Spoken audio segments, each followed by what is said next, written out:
Shut up, princess. Shut up. Good morning. It's the No Longer Trap podcast, man. You already know how we do, man. You already know how we do it, man. Little technical difficulties. It's Monday. Good morning. You know what I'm saying? You. The birds are chirping.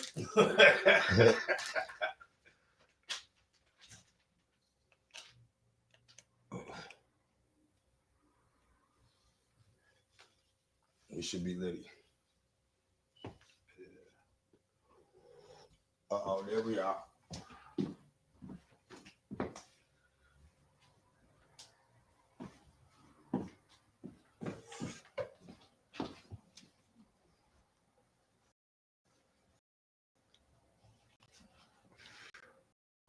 Good morning. You already know how we do it, man. Mad Monday. Because we are mad on a Monday. Well, not Bluetooth.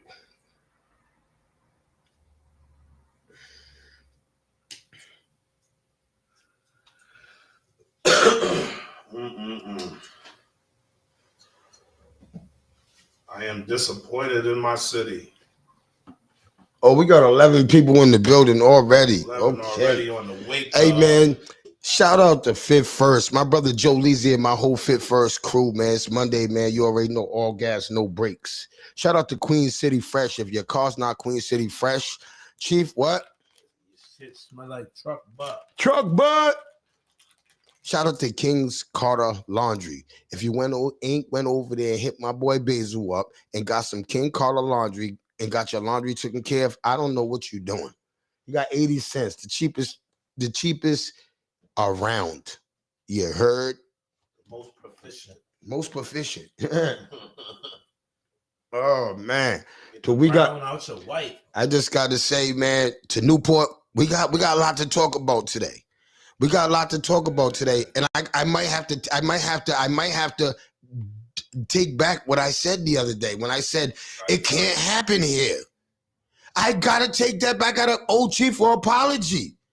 Eubanks, I owe you some apology. We're gonna talk about it though, man. We're gonna talk about it. We're gonna get into it, man, because it's a lot of conflicting stories, right? For one, right? And there's a lot of conflicted ways people would feel. You understand what I'm saying? And shout out to my homeboy Mo out there in Newport. I definitely looked at your video and I definitely feel your frustration. And I want to go out there and see if I can get you on the podcast. You understand what I'm saying? Because I think you got a little more knowledge than anybody else on what happened. You understand what I'm saying? And I think I'm going to call Skull up this morning and see what the knowledge Skull got on this. You understand what I'm saying? Because this is nasty work.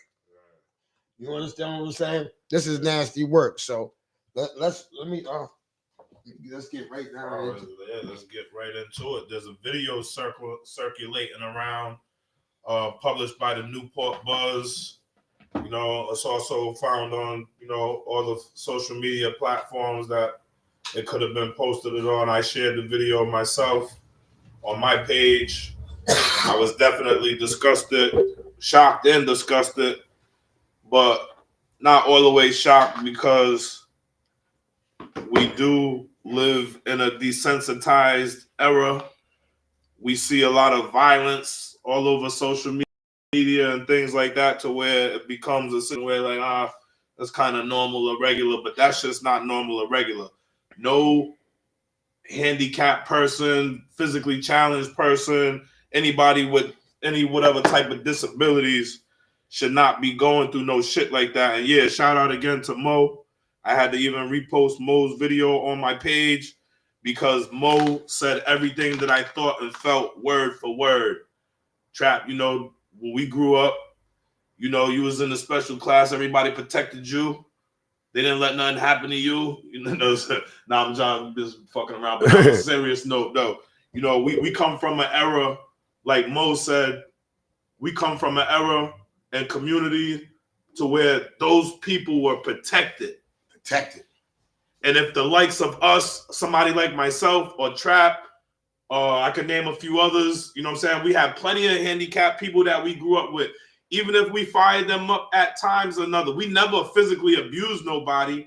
You know what I'm saying? But if we fired you up with some jokes or whatever, You wasn't even there. No, but it's not even that. What I'm trying to say is, like, you know, that was our love language with you. That was our acceptance of you. But we definitely protected. We definitely didn't let nobody bully or mess around with none of our handicapped people. That's a fact. Saying? That's a fact. We always showed them. We always showed them love. Always said what's up or address them or if they needed help, accept it. You know what I'm saying? If they needed help, if they was walking across the street, yo, hey, on all levels. I'm not gonna. Because I told you, this really hurt because, you know, just a few days ago, something happened to a little girl and her mother. You know what I'm saying? And we was in here talking about that. And if you and the things that in Chicago, and we was just in there talking about that. And I was kind of real adamant when I was telling Chief and Eubanks that it wouldn't happen in my city, something so barbaric like that. And then, sure enough, soon as I say this video surfaces. That happens in my city, but slightly different situation, but same shit. Comes down to resources, parenting, help. You know what I'm saying? Addressing situations. But as far as that school situation, that shit happened in school. Where was the teachers? Or where was the coaches or whatever? If that was the football team or whatever it was. You know what I'm saying? See, the problem I have is this. Not only are the coaches the kid that did it at fault, right? The coaches are at fault too. But mainly, right? You know who's at fault, Chief? All them kids that was everybody's kid that sat there and didn't do nothing. That says something about you guys that are parenting in Newport. All them kids laughing on the sideline, you know what I'm saying, and all that. Whether you were scared of the kid that was doing the bullying yourself. You know, like Mo said on his video, you don't always got to be a tough motherfucker to be a real motherfucker. Facts. Just being real is just you saying something. Saying something. You know what I'm saying? Sometimes words is enough to stop a bully from doing what they're doing or about to do or make them reflect on themselves or what they're doing at the time, other than motherfuckers laughing and just egging the shit on. You know what I'm saying? Making it become more, not realizing how severe that situation is. And I believe that all the parents that had children that was there in that locker room, y'all should have put the fist of God down on your son. I'm telling you, if my son came home and he told me, Dad, yo, did you see that what just happened in that locker room to that kid? We was all right there videotaping. I'm going ballistic on my son. I'm going ballistic on my son. Why was you videotaping? See, just like Mo said in the video, right? There's a time where and there's a place for things. There's a time where you gotta put your hand up and you gotta tell somebody. There's a time you gotta stand up for somebody else. I can't, especially if they can't stand up for themselves. It's not minding your business when you're standing up for somebody that can't stand up for themselves. When you're standing up for somebody that can't stand up for themselves, you're not minding nobody's business. If there's an old lady and she needs help, you're not minding her business. If you run into somebody and they need help, that little boy needed help. Where was all the smart, educated kids from Rogers? And want to know what else? You want to try stupid. One of the smart kids. But want to know what else? Oh, damn, that threw me off. What I was gonna say, yo. Oh, the narratives, all the different narratives with the situation. I don't care how much time that whole video is in its entirety. Even though we saw what we saw, and we gonna formulate whatever opinions and thoughts from what we saw. I don't care if there was 20 minutes of that video. Them 30 seconds or however long that video was enough. And I don't give a fuck. As far as all the narratives, there's only one narrative in that situation. That was not no fucking horse playing. Yeah, all you people that are trying to say they're horse playing. Horse playing is two people engaging in the same behavior. Not one person. One person can fuck around and just, you know what I'm saying, whatever. But like, you know, it really takes two people to horse play. Mm-hmm. That kid was begging. He was pleading. On the ground. Yeah, that's crazy.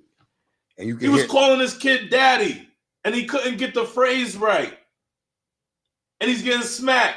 You know what I'm saying? I don't know what that shit was, a headband, whatever. It don't matter. He was still hitting him with something, and even if it wasn't physically hurting the kid, it was mentally hurting him. It was emotionally hurting him. All right. So my next question is this, Chief: should this kid be kicked out of school for the rest of the year? I can't say what his punishment should be, but he should definitely have a severe consequence. I can say that. They already canceled the rest of Rogers' football season because of this shit. I'm asking y'all in the chat. You know what I'm saying? I need parents. Parents, y'all in the chat. Because there's different aspects of this we're going to touch on. Believe me. They're all separate videos. I don't know how many videos there are. I only seen one, and I don't want to see no more. I don't want to see no more. That shit burned a hole in my soul, for real. I felt bad for that kid. And I know who the kid is. You know what I'm saying? I know who both the kids are. I know, some parents and shit. We ain't gonna say no names or nothing like that, but I'm just saying, you know what I'm saying? I definitely wanted to find out who it was, not because I was gonna put a cape on and do nothing. The only thing that I more or less do is support whatever movement my city got going on, as far as supporting the kid that was getting bullied or whatever. You know what I mean? So and what's gonna happen is, Chief, I would like to go to Rogers High School this week. I don't know if you know anybody. Yeah, see if we can go in there and Frank talk to Newsom, the kids. Frank Newsom, Mike. You know what I'm saying? So if anybody got any connections to Rogers High School, you can see if I can get me in there. I can talk to the kids this week. That should be major for me. That'll be a major blessing for me if y'all can get me in there. If y'all can get me in there so I can talk to the Rogers High School. You know what I'm saying? I don't think we ever talk. I know I talked to Rogers High School before when they came into the penitentiary, because I asked some of the kids what school it was, and they told me it was Rogers. So I talked to Rogers kids before. You understand what I'm saying? But I would like to go immediately. If we can get down there this afternoon into a classroom, that'll be a super blessing in itself. You understand what I'm saying? But I'm trying to get down there immediately so we can get to this, because I need these kids to understand something.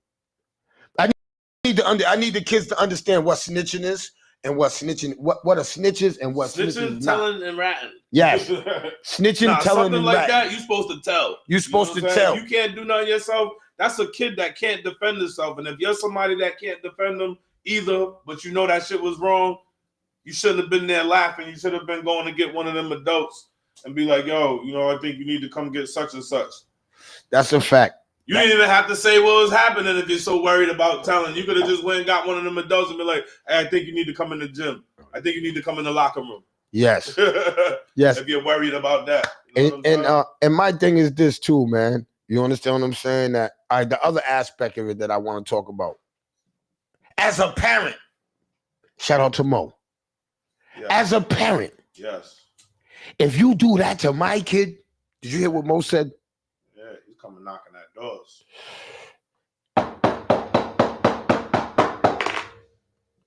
If you do that to my kid, man. Nigga, look how I am about my daughter now, and she ain't no special needs. So imagine if my daughter was special needs and motherfuckers was fucking with her. What? Shout out to all the parents with special needs child, man. Yes. I gotta say this, man. Yes. Y'all are dope. Yes. Shout out to all the parents with special needs child. Yes. We failed you. We failed y'all, but we won't fail y'all again. Because I'm gonna wake this world up, and we failed him. We failed him. Because our community, our city didn't educate our children on, we must protect them. They are protected by Viper. When you see a child that's suffering from mental illness or anything like that, they are protected by Viper. I need every parent that's watching. You have to teach your kid to activate. When I mean activate, I mean, yo, what are you doing? That's the time you get in people's business. That's the time you get into a fight for something that I'm going to turn my head on. That's the time when I want you to step up and be a man. That's when the time I want you to step up to be a woman. That time's right there. Right there when we got to protect us. We have to protect us. If we got kids like this going to school and kids are bullying them, what does that say about the parents? I be on the fence when it comes to stuff like that, because I know a lot of kids including people that I grew up around, came from good homes, good people. Homes. Yes. But them motherfuckers was piece of shit. You know what Yes. I'm saying? Their own choice of decision making. They had the proper raising and things and stuff at home, expectations, all that shit laid out. So I mean, people automatically 100% blame the parents. You know, the parents. These kids are their own person. So what's these are high school kids? Yes. I know. You know what I'm saying? They're poor, but they're coming into themselves. They're developing. They trying to show off for other motherfuckers. They trying to put on you know what I'm saying, a facade, a ego, or whatever it is. You know what I'm saying? But it's all ignorance, basically. You know what I'm saying? So like when it comes to that question or saying, for me personally, I'd be on the fence to be like, oh, it's the parents. You know what I'm saying? Yeah. But then you can look at the parents still got a job either way. You know what I'm saying? Even if you're the best of parents. All right. So I don't blame the parents 100%. But I blame the parents for not teaching your child morals. You understand what I'm saying? That's just me. You understand what I'm saying? All right. Can you read some of that, Chief? Yeah. It saddens me because my sister was a person with special needs. Oh, I missed it. So sister was a person with special needs, and I can't even begin to imagine something like this happening. Yeah, it is happening. Shout out to Yoli. Shout out to Yoli. Yoli says something is seriously wrong with someone if bullying and hurt someone who has special needs. Shame on the ones watching. I would have jumped in the way even if I was afraid. I'll take that. Yes. But that's what I was saying too a little while ago, and I stressed this, and Mo said it perfect. I'm telling you, if you didn't see what the Mo that we're talking about, if you don't know Mo, go on my page. I reposted it. You know what I'm saying? I don't post a whole lot, but it's up there. Mo said a lot of everything that I was thinking and feeling, like word for word, everything. Did. Yes, he did. But one of the he said a lot of key things, but one of the main things was you don't gotta be tough to be real. To be real, man. You don't gotta be tough. You know what I'm saying?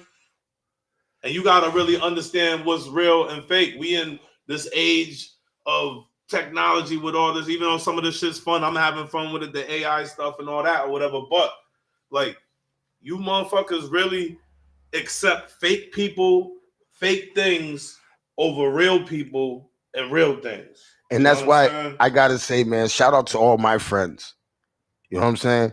All my friends, man. Because I wasn't the toughest motherfucker growing up. Right? But my friends accepted me. And you know what my friends did? My brothers like damage. They protected me. If you fuck with me, you ain't shit. You don't have to worry about me. I can't control my big brothers. You understand what I'm saying? That's what made me tough. I wasn't a tough individual. You understand what I'm saying? And that's why I understood what Mo said. You don't gotta be no tough individual to be no real dude. I know that personally because I wasn't. I wasn't no mother. I wasn't. No, you crazy? I got beat up. Even I couldn't have been too tough. I was getting beat up. Shit, coming from Newport, like if you had problems out there, you had to fight, talk about it, leave it alone. Whether you was good at fighting or not. I was never no bully. Yeah. I wasn't always no tough kid or nothing like that either or whatever. I developed and changed because things your atmosphere, curved me or whatever. I never bullied nobody. Never no sucker. I never bullied nobody. Really had problems. Nope.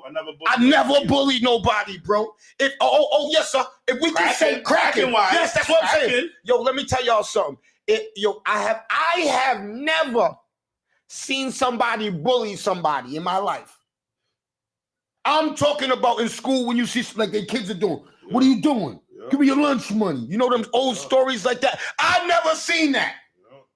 I never seen that. I went to Laurel Hill. I went to Perry. I went to Mount Pleasant. I went to Central High School. Right. Them are the 4 schools I went to in Providence. Yeah.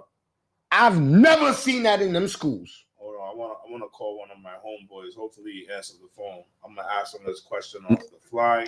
I never seen that. He's gonna tell you how he was. I'm just telling you. And it wasn't even so much that we were taught to protect those. That's just something we automatically did. That's just something we automatically did was protect those around us that was like that or whatever. Hold on, call. This is my brother Gusto, Rasheem Jones. Hold on.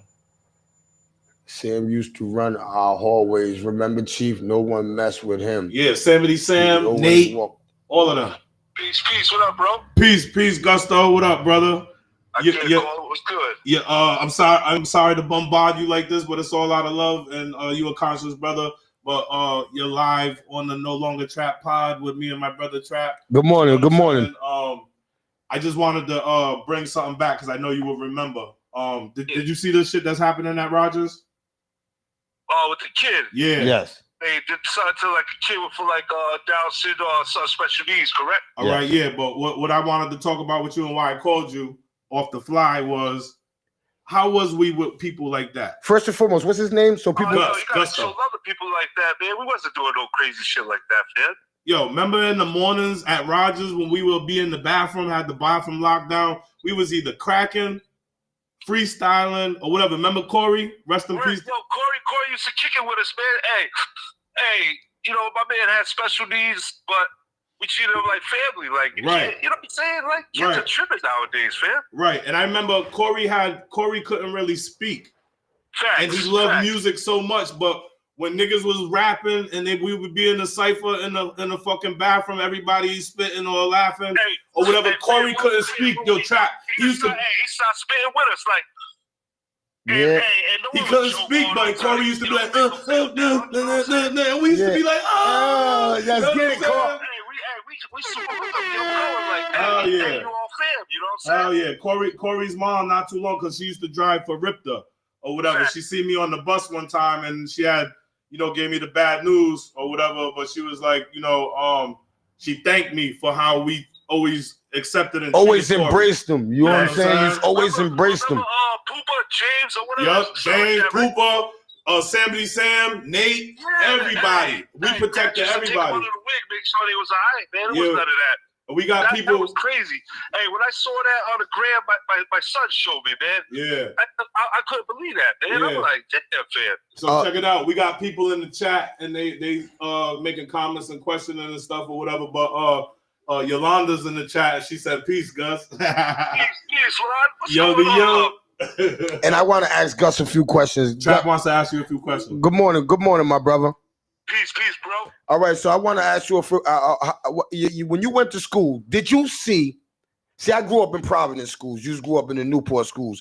In the Newport schools, did you grow up? Did you ever witness somebody being bullied? If I can't remember offhand, and if it didn't last long, fam. Like you get what I'm saying? Because you know why bullying was always something in school. Can we agree on that? Yeah. Like people always came home and told their mothers, "Ma, such and such was cracking on me, said that you smoke crack." I'm just that was the sense of bullying. Yeah. So the teachers they used to give you the hammer for that too. Yeah. If you cracked on a kid too much, you got in trouble for that. Mm-hmm. You know what I'm saying? But that was the most it would happen. Right. Nobody was getting kids, hazing them. Like that hazing and stuff, we never seen that. If you would have hazed somebody in my high school, you would have got killed. Exactly. That's what you would have got killed. It was a lot different, not to interrupt, but it was a lot different. Like, yeah, you know, there was some cats that like might have got a little worse than other cats with like the jokes and stuff. But at the end of the day, it was so all love and everybody was fair. Like, and it's funny you say that. Worse was still always accepted. You feel what I'm saying? For real, and it's funny you say that, Gusto, because I said the same exact thing. That was our love language. You know what I'm saying? Think about it. And when it went too far, cats would step in and be like, "Yo, all right, man, chill with that. Yo, enough." Now it's like you got these kids are so riot, man. They got these little shorties murking themselves because all this social media and stuff, and it is, you know, I be feeling bad for this age, man. Right. These cats nowadays, man. I'm like, as sensitive as they are. Hey Gus, nah, they do, but listen, Gus, they got the computers, right? Right? We didn't have the computers. We had other people. That's why we were strong. Yeah. We have to go back to. We got to go back to overpowering the computers with us. That's why I want to get to Rogers High School. Kids like us, they used to crush our world if we had to stay in the house. Yeah, you know these kids want to stay in the house on the computer all day. You don't even see kids outside. Yeah, like, you know what I'm saying? The kids don't want to hang outside no more. Yo, what happened to, Adrian, Yolanda, Nikki? They're just talking to each other on the screen. When the lights go out, when the lights go out in the neighborhood, you gotta be in the house. Lon said you wasn't cool if you was a bully in our days, we corrected that quick.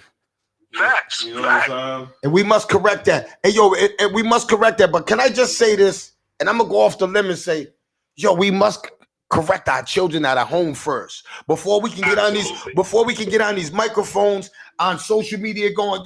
We gotta ask our own kids because we gotta find out if our own kids are bullying. Yeah. We gotta see if our own kids are doing this before you sound like a hypocrite. Oh, I hate bullies. Then next week you get called into the office because your kid. Right. Your kid was in there bullying. Check this out. Let me ask this. You and everybody, Gusto too. Yeah. If your kid was present in there, didn't take part, and also didn't protect, I'm disciplining. what would you say? What would you say to you? What would your conversation be with your kid? Put your phone down. When my son Oh, go ahead. He showed can that, go first. Go ahead. Go first, Gus. If I ever heard that you was around something like that and didn't do nothing, I said, we got a problem. We got a problem. Now, But still, like, he showed me a disbelief too. Like, yo, I can't believe this. Like, what kind of, you know what I'm saying? So, like, I did a little something right with him because he knows better than that shit, man. Right. now, Gus, I'm going to say this. I'm going to sit my children down and I am going to take the phones. They're not getting, if you was in that locker room and you didn't call 911, you don't deserve a phone. I'm taking that phone, right? And then I'm explaining to them why I took the phone, why it was so important to protect that little boy, why it's so important to tell somebody. That's why. So when they're in their room going, they don't got that phone, they're going to go, I'm going to tell them next time. Next time I see something like that, I'm going to, that's what they're going to say because they're going to miss that phone that much. I'm not going to put the hand of God on my child because my child didn't do it, but you almost did it. That's what I'm gonna tell them. You didn't actually do it, but all right, this 100% you did it. You 97% because you could have stopped it. Facts.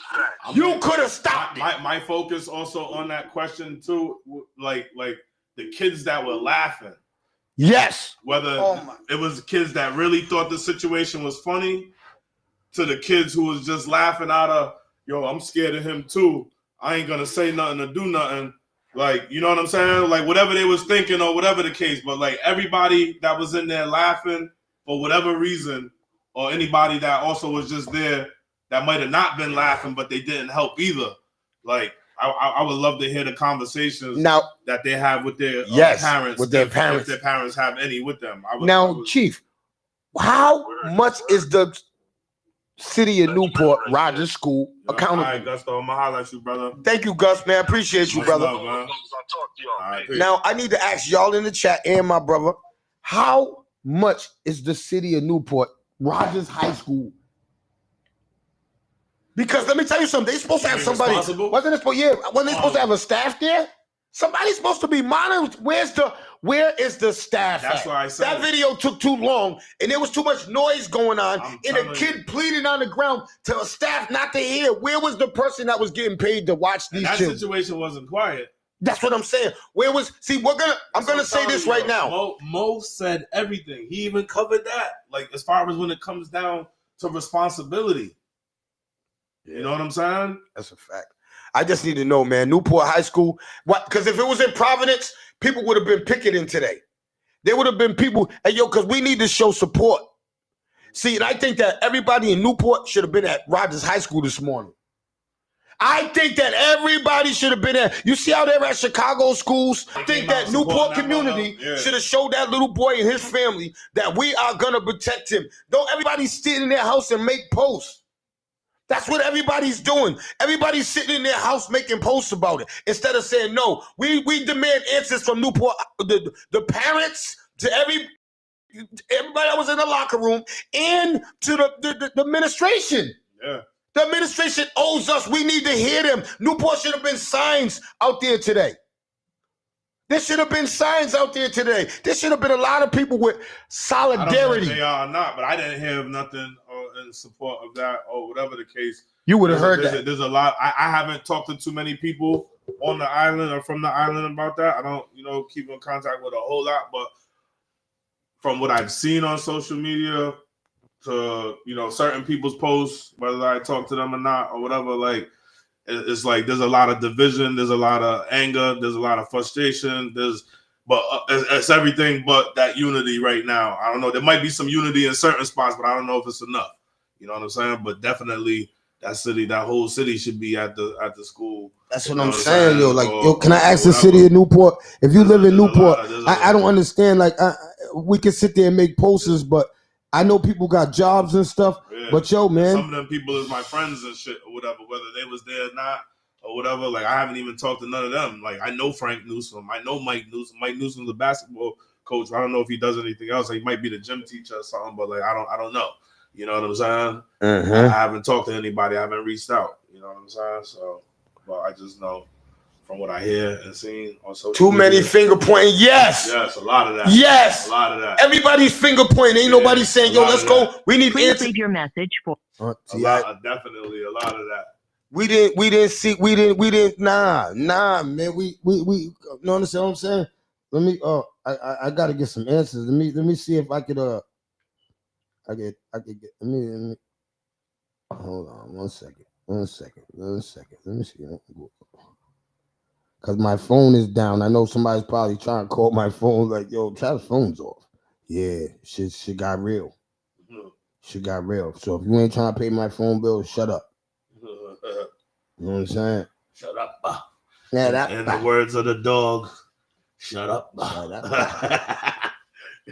Yo, we should try to get our hands on those songs. Oh, yeah, dog. Shout out to my brother, the dog. Shut up.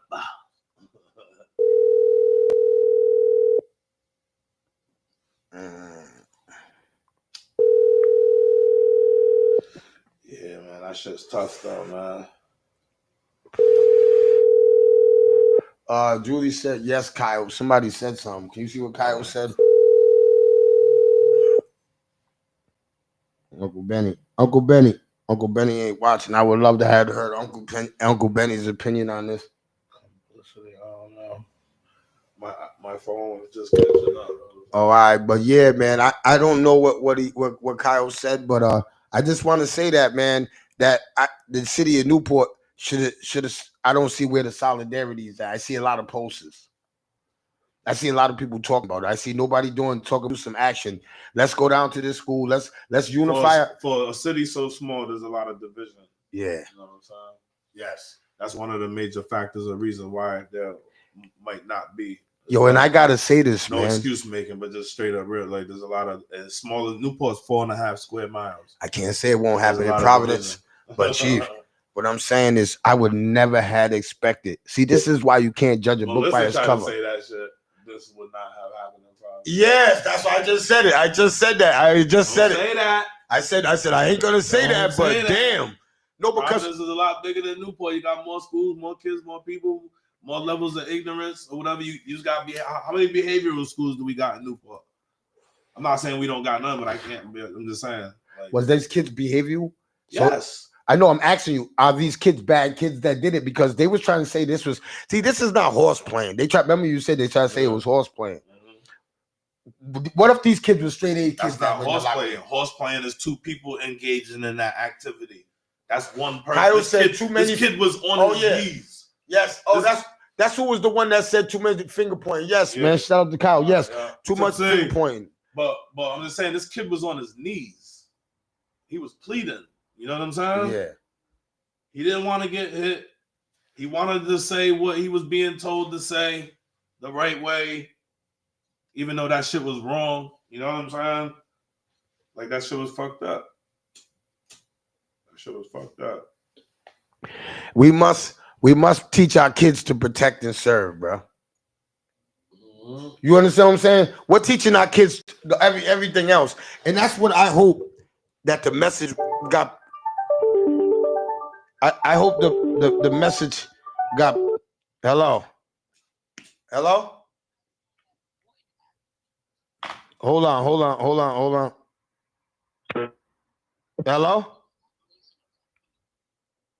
Hello? Hi. So, can you hear me? All right, hold on. We couldn't hear you. I need to start off. I got Miss Jackson on the phone, and I got Uncle Benny on the phone.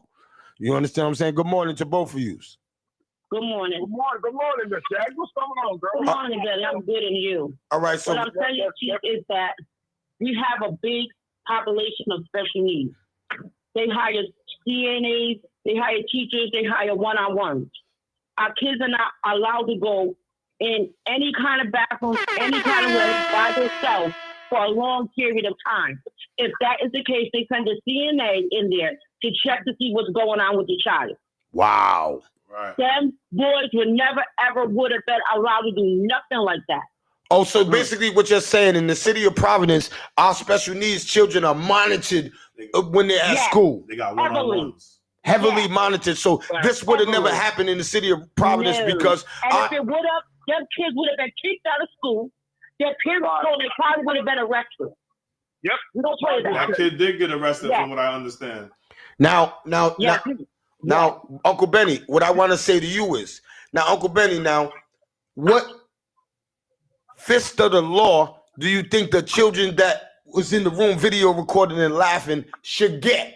I'm asking you, Benny, because I'm saying if you was your son, your one of even, because I know Benny would have went after one of his nephews. Matter of fact, Benny would have went after anybody's kid. If that was somebody's kid, Benny knew Benny would have been at their house on that moped. Benny would have pulled up and said he had to talk. If that was a kid, any kid. So Benny, what do you think? Children. Wow. Bruh. Bro, for one thing, I think I probably would have put somewhat of a charge myself. That's the first thing. I would have had to feel myself that, like I said. They could be charged with a felony. But the charges, absolutely, and I would not miss one single court case. And is this precedent where they're going to use this as a precedent, saying like, if this thing happens, anything similar to this, this is what everybody's going to get. All right, so Benny, so Chief's about to read the actual what can happen to you in the city of Rhode Island if this happens. So I asked the question of in the state of Rhode Island, you know, what's the laws against juvenile physically abusing somebody, you know, mentally challenged or physically challenged. It says in the state of Rhode Island, physical abuse of mentally or handicapped children by a juvenile is a serious offense, addressed through both criminal statutes and child abuse laws. A juvenile who physically abuses a child with a severe impairment can be charged with a felony with penalties depending on the severity of the crime. Additionally, the abuse can be addressed through protection laws that define abuse and mandate reporting to the Department of Children, Youth, and Families. Wow. Yeah. So And Chief, does that say anything about if the person committing the crime being a juvenile, do the parents get any type of infraction or anything like that? It goes on and on about a lot of stuff or whatever, but that's the main thing right there, and that's more or less how the law out here would handle that situation. They're being charged, and they videotaped it. They got evidence. They're gonna be charged. I'm talking about the parents. They're talking about the parents. They might be charged. Somebody's getting charged, whether it's the parents or the child. If the parent gets charged, DCYF is taking every kid or that kid. They're taking every that kid just messed up his own I think life. it would be more of a parent situation if that happened in somebody's house. It was at school. Your kid's at school out of your house. Not that there can't be some type of penalties for a parent or whatever, because like look what they do with the tardiness of a kid or whatever. But hold up, not to cut you guys off, but hold up, let's back this truck up.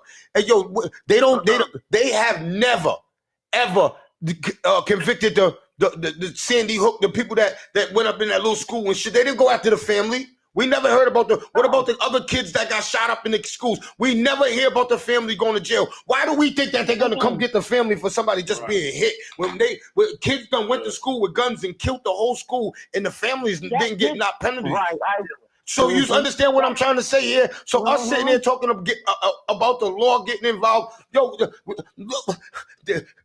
the families of the murder victims, rest in peace to them victims, man. I don't think so either. I agree with you, but different states, different laws or whatever. But like those are different. That should be martial law, though. You understand what I'm saying? When you're dealing with martial law, no, I hear you. You know what I'm saying? You know, as far as the level I don't think the parents are going to get charged. No, that's what I'm saying. I was going to get charged. Exactly, Yeah, but I don't think the parents gonna get charged. No, So- they're not. I think the child is getting charged. all right, so Benny, check this out. In Chicago, right? They're charging the parents of these kids, right? How are they charging the parents of these kids for doing them horrific crimes to them two kids and that mother, right? Hold up, hear me out. Why are they not charging this? It's the same kind of crime. Well, it's the same kind of crime, but let me tell you, once again, I said different states, different laws. Now you're talking about Chicago compared to here. There's a different level of violence that goes on in Chicago. So they might got more down to the line, protective laws and stuff or whatever in place when it comes to. Chief, so do you think there should be in any state a negligence of parenting? Yes, I think they should be charged for that. Like people like parenting, like not being there, not being you know how we are. Nosy. What you got there? What's going on? Who's your friend? What's that? I mean, do you think there should be a charge for a parent for negligence in that way? Can you repeat that again, Benny? Do you think there should be a charge for any parent in any state for non-parenting, like negligence of non-parenting? Yes. And is that a fine line? I think that parents should be. No, I can't. It's kind of a fine line. I can't for me, see. Benny, Man, because it's like a I fine said line, earlier, man. I don't know if you was listening or watching when I was saying the trap. I'd be on the fence when it comes to that blaming the parent all the time because you can have a kid that did some shit or was involved in some stuff, and he comes from some great people. Yes. How many kids do we know that come from great homes? A lot. And they do crazy shit. And what do we talk about all the time? Chief Trap. When we talk about when you dress your daughter when they leave the house, and then when they get outside the house and they go in the bathroom at school and they change clothes into different clothes, and you as a parent go, she did not have that on when she left this house. Right. So cut it out. I used to do that as a kid. Wear one thing and go to school and change. That wasn't my mother's fault. That was me. Right. But without them knowing that, though, they would still look at your parent as They let her. How did your parent let you come to school like that? And it was and it wasn't my mother. It was me. And to the point where my mother figured out what I was doing, and she threw all the clothes away, so I couldn't take it no more. All right, so as parents, we're all parents here. So what I'm gonna say this, right? As a parent now, I'm gonna move on with this, and I'm gonna ask this, right? If that's that's your child, right? That have disabilities, right? How do you react in that situation? One at a time. I need this panel right now to tell me how. Cause let me tell you something. Yo, shout out Mo. I think that's necessary. You ain't just my son. So I think this is necessary. This is me personally. I don't know people. I know you might think I'm starting trouble. I know you've been saying all the time. But I think this is necessary. Mommy, daddy, you gotta come outside. You gotta come outside. Your child is not equal in understanding what's going on or the surroundings. So therefore, I am his protector. I'm coming to knock on your door. I'm coming. All right. So comes out. I'm coming because that's my kid. Absolutely. I'm coming. Absolutely. The same way you're gonna do it if it was your child who's supposedly is normal. It's the same way I'm gonna do for my child. Yes, Benny. Now, what would you do, Benny? I already told you, bro. You might have to get some bail money up because it's not gonna be nice, man. And like you said, there's certain triggers with people that are nice, that are jovial. There's still certain triggers, and that even for the most reserved person. And I gotta say this from a man on probation. Absolutely. I mean, I'm not on probation no more. I've been on probation so much I can't even forget I ain't got no damn probation. I ain't had it in so long. But what I'm saying is, right, from a man that's been in penitentiary, that I know that if you do that to my child, that I'm probably going to the penitentiary. I'm going to jail. I'm probably, and this is what I'm saying, right? This could derail me. How can I been home 10 years? You could be home this long and you're doing so good and you just be derailed and crash out. But this is something that can make me crash out. And so shout out to Mo. I understand what Mo's saying. That right there. I got a quick question. What if the student, the same scenario, but it wasn't a special needs, do you come at the parents differently? Yes. Yes, absolutely. I just happened to me. See, I just went through this personally, and I want to share this, and I really didn't share this. My son just went through this with bullying. And I just had to go to the schools. This was like 2 weeks ago. Now, my son was on the bus. Wow. My son was on the bus. You understand what I'm saying? In a 12, I think he's a fifth grader. Grabbed my son and started choking him, because my son had these rings. He had these little rings that they get in school. So he tried to take them because he had one, and he brought Trender one home. So when he went to bring it, the kid was trying to take his ring. Jace wasn't going for it. Jace started fighting him. The school monitor all it came. The kid must have known that my son had a lot of scrap in him. You understand what I'm saying? Jace ain't no joke. But Jace came right in the house. This was a law. I just happened to be there when he came in. He came in all hysterical and crying and stuff. You know what I'm saying? As a parent, I'm telling you right now, Chief. You always want to help your kids. I almost lost it. I almost lost it. See, I'm glad that I got friends like y'all. You know understand what I'm saying? That taught me how to, when I'm in situations, I had to think about all of you guys. What would all of you guys do? You understand what I'm saying? What you really want to do. Yeah. I started, kind of, you understand what I'm saying? Once I knew my son was safe and, you good, he was like, Dad, I'm good. And once I knew that, especially he fought back and ain't take nothing from him, I felt a little better. But going at this situation, I was so nervous going to this school, talking to this lady. You understand what I'm saying? The principal. So I had to all the way back down. You know what I'm saying? Shout out to the principal. I forgot her name. She rectified the situation, and the parents, we rectified the situation, and they're good. But I had to learn. You know understand what I'm saying? But in that situation, so I think it's situational. Yeah, definitely. It is. And Travis, after this happened, did you have a different conversation? On Chief's page. On my page, I got a post that takes through. Yeah, so I had to really, I went through that firsthand just now. So I'm telling you what I went through firsthand, and me protecting my children is my number one goal in life. It's a number one goal in life to protect my kids and my granddaughter. That's a fact, man. That's a fact. That's the only thing. That's the only thing I can. You understand what I'm saying? That's the only thing. My life is like, you understand what I'm saying? Dedicated to my kids and my granddaughters. Like that's who I'm giving my life to. If I'm going back to that penitentiary for the rest of my life, you understand what I'm saying? Have you ever seen somebody get into an altercation and the father shows up as a grown man and the son's a grown man, and somebody said, "Yo, leave him alone. He's a grown man. He can fend for himself." I don't care how grown my kids are. Thank you. Hey, yo, hold on. I was about to say that. I don't, 32 and 25, they're still mine at the end of the day. If I go right now and see Adriana, I go see my daughter, right, acting crazy. Oh Lord. I'm going, hey, yo, oh God. Shut up. Oh God. Shut up. I don't care how old you are. Shut up. Right now. Right. But there's a way I'm going to tell my daughter that. We got so much respect for my daughter. I'm not going to go, Adriana, shut the fuck up. No, I'm not going to never talk to my daughter like that. Because I'm going to go over there, and when my daughter sees me, eye contact, babe, what's wrong? I'm going to grab her. All right, hold on. Yo, then I'm going to see, and she's going to bow down. My dad says she knows that I'm dying. I'm in my life right now in front of her. They got to kill me, then her. Anybody. So she knows that she could dumb down. You understand what I'm saying? She knows protected by Viper. You know what I'm saying? See, it's how the parents. That's me with Bug. See, there's a lot of parents, right? I'm on the way. Hey, Benny, there's a lot of parents, right?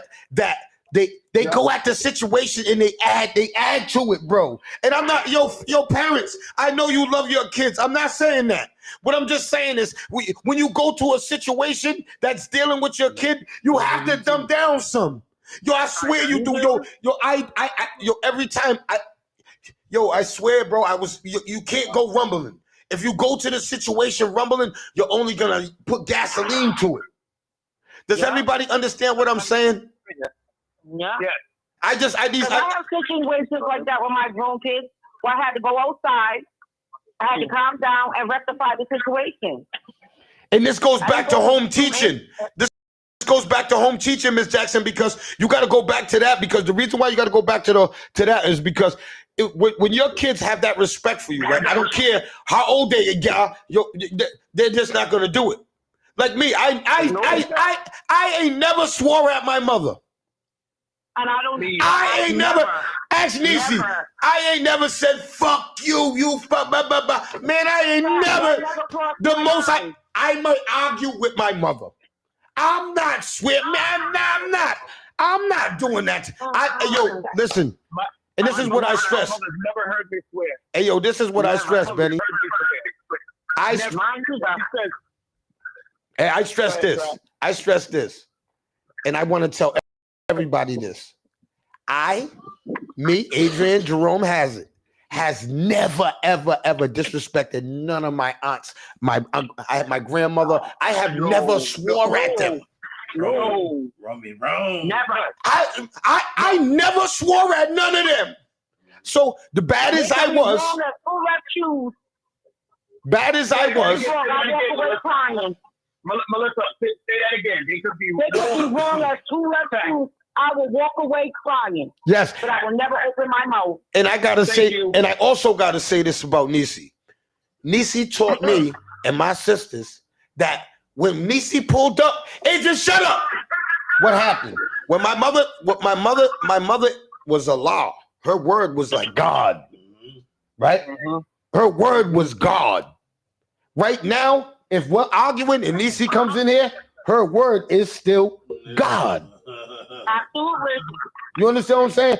If my big brothers, like Benny's word is like God to me.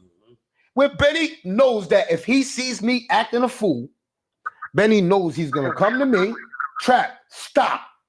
Guess what I'm going to do? I'm going to stop. And this done happened before. You know how many times this done... your pride, but yes, you know how many times you older guys done hurt my pride and made me shut up, made me stop, you just made me leave. I just went through that recently. Yo, I done had guys that go, yo, I don't want to even bring his name up. He said, yo, Trap, nah, you leave, bro. Leave. I want you, leave.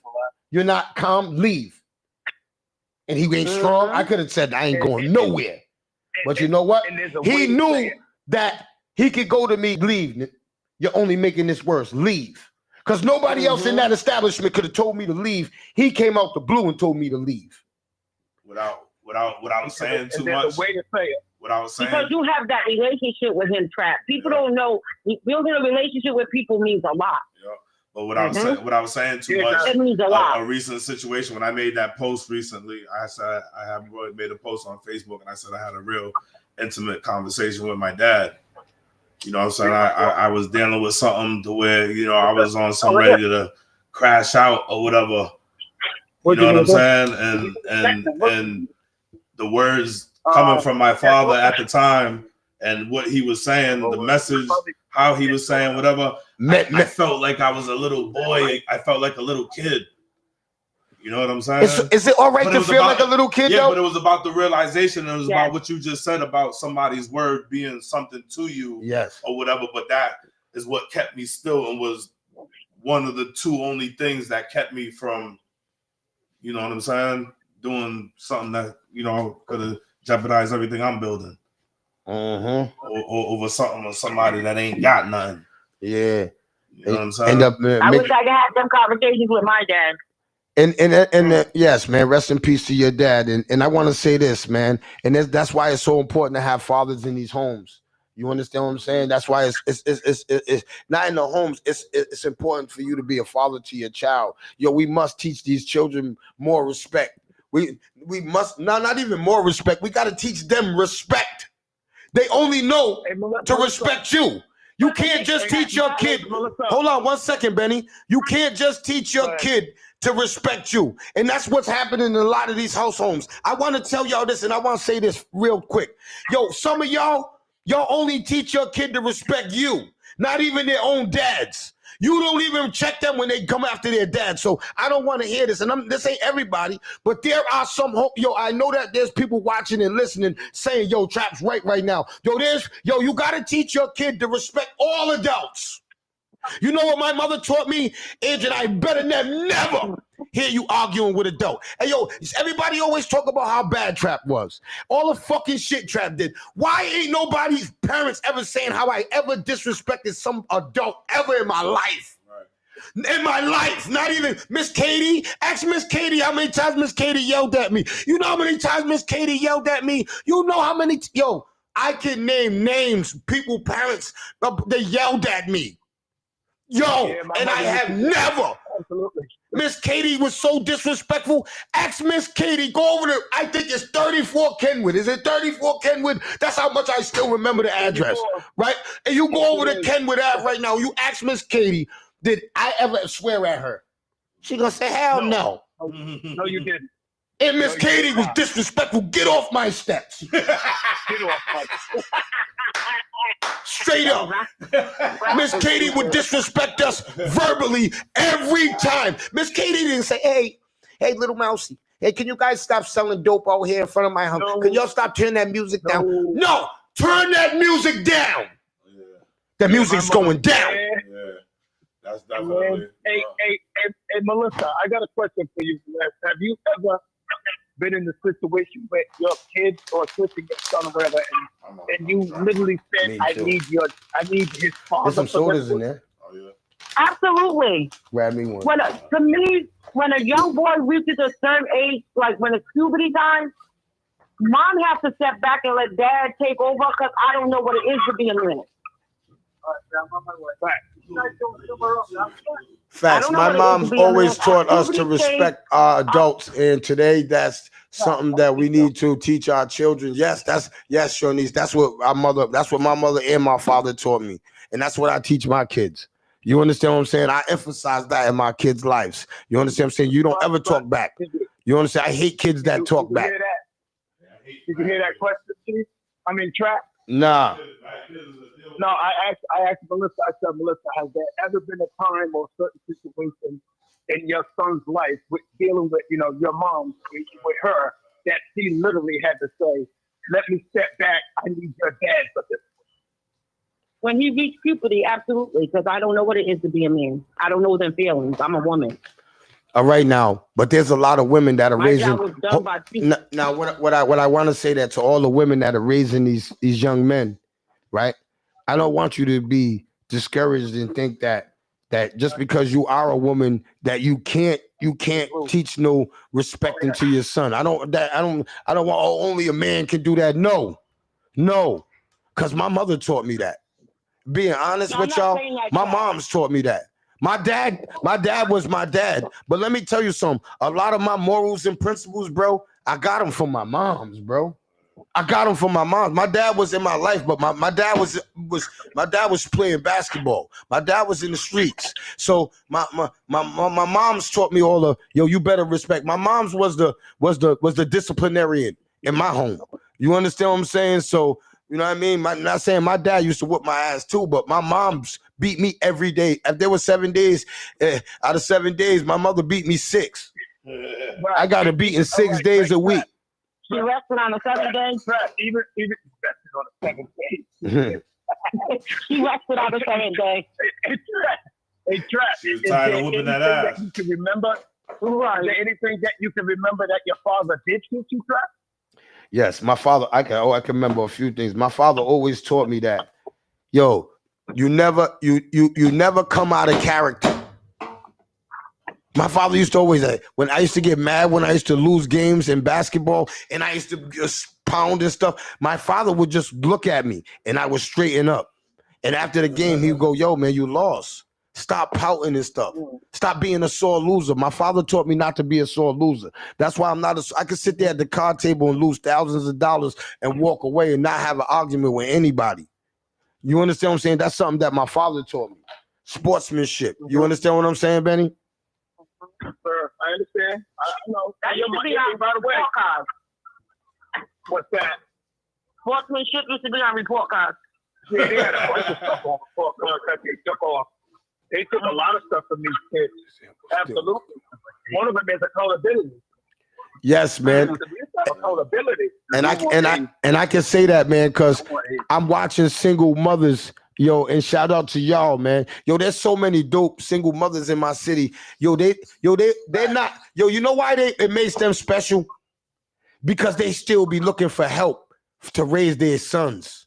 They don't just think they know everything. They might see, not just say me, one of their brothers, yo, my son's going. Fortunate to have uncles. Yes, and they'll reach out to another man and take another man's advice. Like, you know how many women called me and said, "Oh, I seen and talked to Trap. My son's doing Trap. What do you think I should do?" Da da da da da. Then follow up on it. Not just see me out and say that. Call me, yo, Trap. I did that. It worked. Or yeah, Trap. I'm implementing that right now. Yeah, I think that you was right. You know how many? Yo, shout out to y'all, man. Shout out to y'all for not thinking that y'all can do it all yourself and da da da. Listen to some women saying, "I don't need a man." Da da da da da. Who needs a man? Da da da da da. Yo, shout out to y'all, man. Nobody can say they can do anything by themselves because we cannot.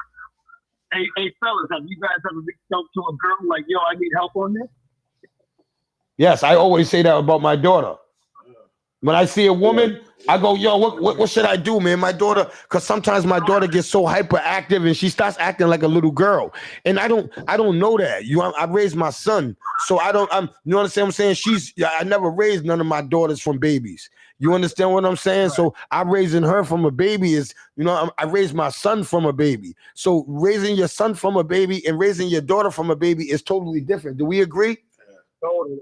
And at first I thought to myself, because I'm a new father, but I ain't a new father because y'all know my circumstances. But what I'm saying is this right here I was like, damn, this is going to be easy. It's a little girl. I just raised my son. He's 3 years older. You know what I'm saying?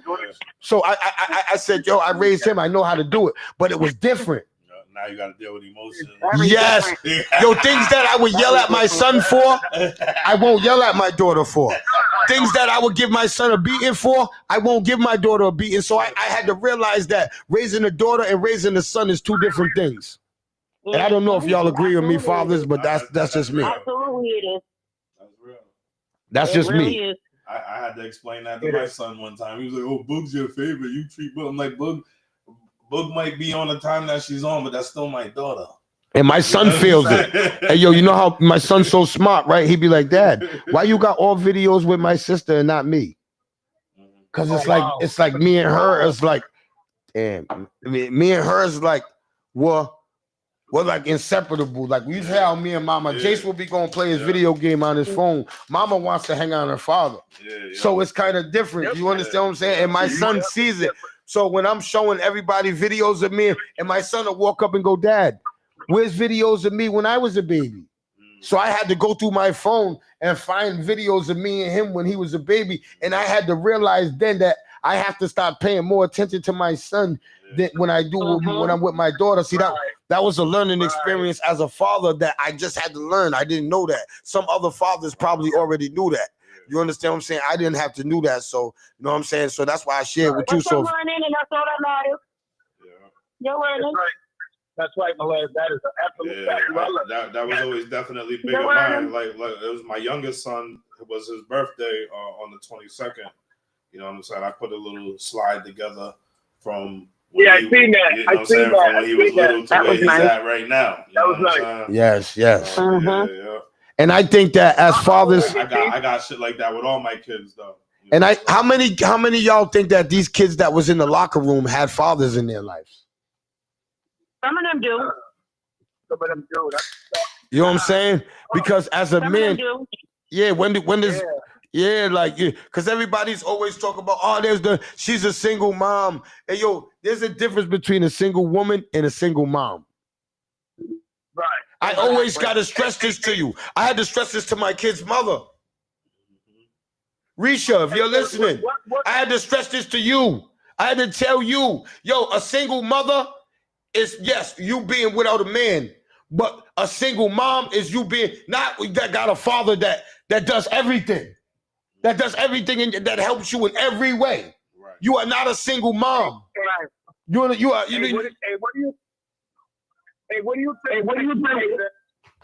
do you think takes precedence in a kid's life? Peer pressure or parent pressure? Peer pressure. I was gonna say both. Yeah, I was gonna say both. Because I say both. Because and why the reason why I say both too is because in my presence, my son's in line. When he's out of my presence, You don't know what I'm he's doing. saying? He's somebody else. And, you know what I'm saying? And I agree with that. But if your child can hear your voice, the peer pressure is going to outweigh that voice. Yes, they're going to do certain things outside of your presence, but there's a level. Like, I don't believe neither one of your children would have ever did that to that young man. I know mine. My kids would have did that. I know none of mine. No, I'm saying, but that's what they would have did out of your presence. You know what you taught your kids. Yeah, none of my kids are no bullies. Right. So to them, your safety. Their friends are not safety. Because ain't no suckers, but they wasn't. And this goes, and this goes to playing a part is, yo, you must. And this is what when I talk to parents and when I'm in my preaching mode to the parents about your kids, I tell you, you must know what your kid's doing out of your presence. When I say that is, you got to go to the schools. You got to go chop it up with his friends. You got to go ask people about your kids. Don't just go about your life and say, oh, no, he's doing good in school, because people are not calling your phone and knocking at your door. Because your son could be the problem in the streets. And I want to say that because I was like that. Right. You understand what I'm saying? Me and there's some of my friends. My son's school was calling me every day, telling me how much of an asshole my son was. You know what I'm saying? And there's people that there's sometimes that these kids are coming so brilliant, right?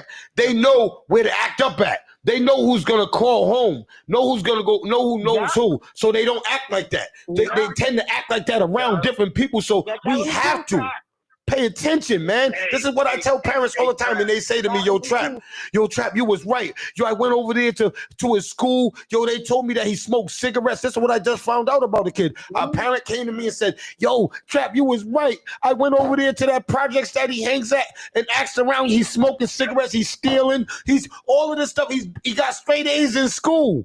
Yes, you gotta go find out your son's. My grandmother was the type to dig in your backpack, go in your stuff, everything. And I want to say this. I want to use this word right here. You gotta find out your children's character. Character. I want everybody to understand this. Get their character outside of your presence. All right. Once you find out your kid's character outside, don't be sitting there. My daughter's this, and she's out there fucking everybody. Don't say this and your son's out there shooting everybody. Don't say this and your son's in the school bullying everybody. Don't say that. Go outside, figure out your child's character, then come back and raise your hand. When you do that, that's when you know your your children's character. That's when you can speak up on things. That was the foundation of what I told you, what you always remember, what I told my son before he walked out my door for the last time. About the guidance. Yes. Yes. You outgrown my direction and advice. All came from that right there. And I say that to parents, and you know what they say to me? I have never had a parent say, Trap, you didn't know what you was talking about. I went and looked at his character, and they kept, no, they always come back and go, Trap, you was right.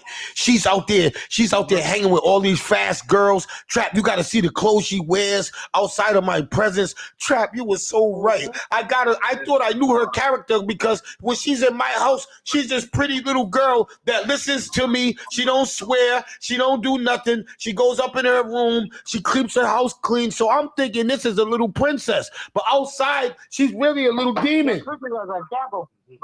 Hey, I'm going to change the subject real quick. I wanted to ask a female this, especially how the call full of you. Now we know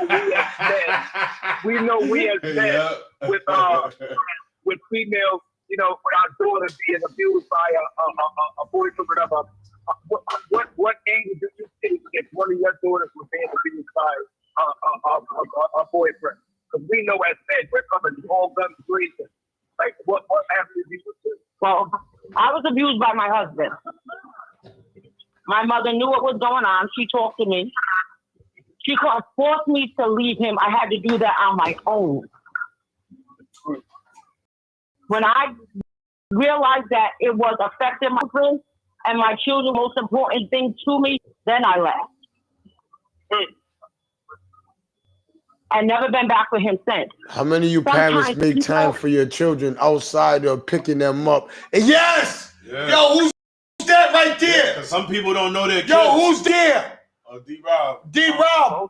Some people don't know Salute their kids. to you, D-Rob. How many parents know your kids' favorite colors, favorite food, Know what I'm saying? Favorite cartoon characters, all of that. Yo, salute to D-Rob, man. I gotta say this, man. Listen. Yo, Hey, yo, man, I'm gonna read father. that. He said this. How many of you parents make time for your children outside of picking them up and feeding them? I'm talking about sitting them down. What happened? Yo, what's up in school, man? What you do in school today? What you learn? Yo, what's up, man? You got a girlfriend? Yo, stop instilling that. I don't care. I hate when parents trap, they're too young to be asked. No! Stop asking. I want my son, my nephew to know about girls. I'm not telling them to go hump no girl. I want him to have that in his mentality. I want him to have a female in his mind. Every time he sees his uncle says to him, hey, you got a girlfriend yet? He already is. So when he's growing up, he's saying, I don't care what y'all are saying. Trap is too. No. Y'all don't tell me. Because what happened is then they start thinking other things. People start putting other things in their head. They start seeing other things. You don't say nothing when you see two men kissing. You don't get the kids. You let the kids see that. At all ages. None of the parents don't have no parental discretion. Yeah. Good word. Parents don't have no. That's what it is. Yeah, discretion. And they trap. Yeah. You hear me? Yeah. Now, I gotta have that question I asked Melissa. Now, I was telling her, like, we as men, we know how we'll act the fool if we find out that daughter is being abused by their boyfriend. I'm from a woman's perspective, Melissa, like, how do you, interact or remedy that problem? How do you do that from a female point of view? She has to. I could talk to her and tell her where to go and what to do, but it's got to be up to her whether she leaves that person or not. I can't force her to do that. And I gotta stop you, Miss Jackson, because I gotta say this. A lot of these little girls, you know how they get their attitudes and how they treat my son and our sons? You know where they get that from? You know how they get disrespected and hitting my son? Guess where they get that shit from? Guess where they get? I know. No, yes. Hold on, Miss Jackson. Where do you think they getting how to disrespect these young boys? You know how many these young teenage boys are in relationships with girls that are abusive, verbally abusive? You know where they get that from? Y'all women. Some of y'all women sitting there abusing men verbally in front of kids. This is why I tell females, stop arguing and disrespecting me in front of these kids, because your daughter's gonna think that's how it is to treat her boyfriend. My son, my grandson, my chief's son, his good. Yo, it starts at home. That's where it starts at home at. We don't agree right there, Miss Jackson. If your daughter, right, never seen you screaming and yelling and calling her father pieces of shits and hitting him and da-da-da-da-da, do you think that's how she'll grow up to be, to hit a man? If you didn't do it, no. She's never gonna do it. I never did that, so my daughter doesn't do that because I never did that. Does your daughter scream and yell? Be honest. No, she doesn't. Oh, not her boyfriend. Oh, okay. No, they don't hit each other. They disagree, but there's no yelling, screaming, and hitting because I never did that. I think the boyfriend might be scared of you. Now, Ms. Jackson, tell them about your yellow. situation. I don't think you heard it the first time. Shut up. Oh, shut up. Shut up, Miss Jackson. Hey, shout out to my big sister Denise. Denise said, and Marquise, I know how she raised Marquise. She raised Marquise straight up. You know what I'm saying? You see what she said? I straightforward told him. I hate parents that sugarcoat. If you a single mom, especially, you gotta be straightforward with these kids from the gate. You gotta build a bond, especially. And I want to tell y'all mothers this, and this is another thing I tell single mothers that are raising men. Yo, be honest with your son from the gate, because you gotta build a bond. It's gonna be that much harder for you because you're by yourself. You don't have another man to help his father to build the bond. So you gotta stop building. You got a deadbeat dad. If he's 9 years old and his father still ain't in his life, he's 11, 12. You gotta stop building that super bond. And that super bond is, you having sex? You better wear condoms. You gotta have them strong conversations with him. Yo, you better not ever let nobody put their hands on you. Yo, you better, yo, there ain't no rules in fighting. You gotta tell them, though, when to fight, when to defend yourself, when to help and to defend somebody else that needs to be protected. You like the incident at Newport. That's when we teach them. We emphasize, yo, you ever see somebody bothering an elderly woman or something, you always step up. You see somebody bullying or hitting on a little girl or something, you always step up. Don't mind your business. You know what I'm saying? You see something like that, you say something. That's what we teach them that. Conversation I just had with my daughter. I told my daughter, if you would have saw something like that, you probably beat that kid up for doing that to that kid, because that's how they are. Yes, and just like Shawnee said, yo, your kids could be the total opposite of you. The total, like my daughter, she's the opposite of me, but she's not. You understand what I'm saying? But your kids could be some of the total opposite. Like my son, he's the total opposite of me. My youngest son too. You understand what I'm saying? He got all the physical and shit, but he's just a whole different person. You always hear me say all the time, he's my only kid that ain't no gangster, like, or no thug. You know what I'm saying? Fat Man, right? Yeah. Shout out to Fat Man, man. That's my guy, man. Real talk, man. Quiet. Yo, Fat Man's so humble. Yo, when I talk to him, he's so respectful and so humble, and I can just see so much of Chief in him, right? And like Chief said, and this is why I never had a physical with Tay, but I had with Fat Man. But this is how I know that God rest Chief's grandfather, so he talked at him, because I watched Chief talk at his son. Yo, I swear, now I remember it. Yo, and Fat Man just be like this. Yeah. Yo, Fat Man just look, yo, and so now I'm seeing, now it's all coming to light now. Yo, Chief's always, his grandfather always talked at him, not to him. So when I'm seeing him talk to Fat Man, I used to look at him, and I'm looking at Fat Man, and I know Fat Man's I'm saying, the Chief used to beat Fat Man to get him like this? The Chief beat Fat Man to get him like this? And I'm saying, because the Fat Man is so tightened up. I'm saying, did he? I didn't understand that. You understand what I'm saying? My word Good is morning, God, my brother. to him. You know what I'm saying? My word was just God to him. Yeah. Hey, Chief. Hey, Melissa. Hey, Trap. But that's why it's important to have a minimum. I didn't. And Trap. Yeah. Is there any situation in life that you The headphones over there. mind their business? Say that again, Uncle Benny. I didn't hear you. I'm sorry. Is there any situation, and I'm talking to everybody, is there certain situations in life that you tell your kids to mind their business? Yes, of course, every day. Every day. Yep. And I want to say this. I want to say this, Benny. There are situations that it's situational. This situational when you mind your business. You understand what I'm saying? You got to stay in your place. As a child, you see, like when I see parents arguing, right, Unique, and a kid don't get involved. Never. Your kids stay out of. Absolutely. You stay out of involved. You know what I'm saying? But if you see somebody hitting your mother, you get involved. Absolutely. You understand what I'm saying? But I know Eubanks has something to say about this, because I can see it in his heart, and I would love to hear what you got to say this. Because before you talk, I want to say this. This is this is a parental problem. Absolutely. Of no man versus woman. This is never that. Strictly parental problem, right? For one, right? And two is that as parents, right? As men, right? Unique. Yeah. When you're raising, I can't even say that. Hawk's so much of a good. I can't use Hawk. But I'm gonna let you go. Because I can't even use Hawk. Because Hawk he's like Fat Man. He's like Fat Man. When he's talking to Hawk, when I tell you, hey, yo, I don't say this just because it's my brother. These are my brothers. I would tell you if their kids don't blink. So now when I be talking to my son, I be like, pay attention to me, because I want my son to be like Hawk and Fat Man. You know what I'm saying? Yo, they pay attention. They don't look at the game. This is Hawk.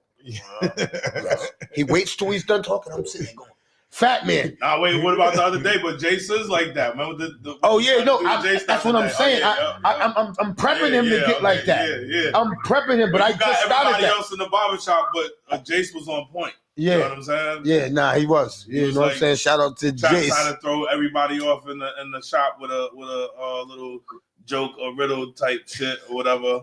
He's talking about repeat what I say, and then Trap tried to say what do. All right, so I do this riddle that I got off Facebook, and everybody failed. Like last night, yo, happy belated birthday to my big brother, my little big brother, AG. You know what I'm saying? You know what I'm saying? So I was at AG's celebrating his birthday. So I did this. I want you to repeat after me. All right? 1, 2, 3, 4. What number comes after 4? I'm smart. You know that, right? All right, so go ahead. Huh? You said repeat after you. You didn't say. Oh, I think I got him. I think I got him. Oh, who fuck with me? So everybody in the barbershop said 5. Everybody in the barbershop said 5. You know what I'm saying? See what I did, right? But his son didn't do that. His son was like 7 years old. He was like, yo, I don't know. So he could have caught me because he said, yeah. What number comes after that? Yes. I should have said 5. What number comes after that? Yes. That's what his son said. That's what his son said. That's what I'm saying. No, what I'm saying is the moral of it is everybody in the barbershop said 5. Yeah. My son sat there quiet and said, what number comes after 5? Because that's what number comes after 4? Yeah. And I looked and I went over there, I gave him, I said, that's what I'm, my son paid attention. He sat there and let everybody sat there. Then he said, no, what number comes after? Because I'm You know what I'm repeating saying? after He you. repeated after me. So I said, Jace, how did you know that? He said, Dad, you said repeat after you. Yeah. You understand what I'm saying? So that's exactly the point. This is the things that I be stressing. See, one of the things that, like I said, Trap had to preface all this with, it's not a man or woman thing. You get it? It's a parent thing. Mm-hmm. So the concept of what I'm saying is first of all, we are trusting our most important, our most precious things to somebody else to teach. Our kids are spending way too much time with people who don't have our best interest at heart. Mm-hmm. They don't have people that look like them in the schools. Teaching them the morals, because you're right though. Because when I went to school, we had, and I had to shout out to a lot of my white teachers that used to. Yo, let me tell you something about my white teachers when I went to school. Can I tell you guys something? Shout out to Miss Domenico, Miss Lombardi. I still remember them. You know why? Because the Miss Lombardi used to go, hey, I don't ever want to see you do that. Come here. Come here. Hey, yo, you don't do it. Yo, I remember being disciplined, I swear, by my white teachers. See, that's not the point. So the point that I'm making is it's reflection. It's like understanding. Like boys, I was sorry, sisters, but you can't relate to a boy because you don't know what it is to be a boy. Just like I can't relate to being a girl. Yes. You get it? To a degree, I always tell women that you can't relate to us. The whole concept behind that is different when a person who you know had your experiences coming up telling you something, as opposed to somebody who's never had it. Never had it. Think of this. A woman, I can't go to a woman and tell her about her period. I'm just gonna. I was going to try to use them. Yeah, administration. That's what you said. I was going to try to use that one. So that's the whole thing. I can't tell you that. You got a period. I got like right now in government, you got billionaires trying to tell people who are broke can't make ends meet, got to choose between lights and food. You get where I'm coming from to go, this is what you need. Mm-hmm. How can you tell me what the fuck I need when you've never in your life had the experience to worry about a food or something? So to get it back to parenting is that the issue about parenting is you said something also very important. You said that you got parents yelling at the other parent and disrespecting the other parent right in front of the child. You making the child choose who they got to listen to. Yes. Sure. And my kids hate when I fight. And they hate issues. When I fight. So not only is our kids are being taught by people who don't relate to us. Okay, let's use it like that. You got people who our kids are being educated or spending more time with people who don't have our struggles and never have that only struggles. Just trying to make the money. They're only there for the money. So I don't care how your morals, the morals your kid got. As long as this clock gets to 3 o'clock and they get out of here, whether they fail or not. See, can I just tell y'all this? And I don't want to take it off time, right? A lot of teachers, I get my check at the end of the week. They don't care about nothing but. So when the temperature gets up, they said, I don't got to deal with this. Hey, yo, a lot of teachers But as parents, we can't check out. We got to deal with it all day. So a lot of teachers that when I was growing up, and I want to say this, and I'm not saying I was the smartest kid. I'm not the smartest kid. Yo, they cared about our education, bro. So that's yo, they stopped not caring when we got to like high school. Well, it's tribalization. I'm telling you that because they was pushing us then. The time is tribalization. It's like one of the things that people really get misconstrued with me is I'm saying, yo, government is catering to certain people, groups of people when they're not supposed to. The law says we're all created equal. Everybody, but they're catering to their groups. All you got to do is look at outcomes. Look around the city.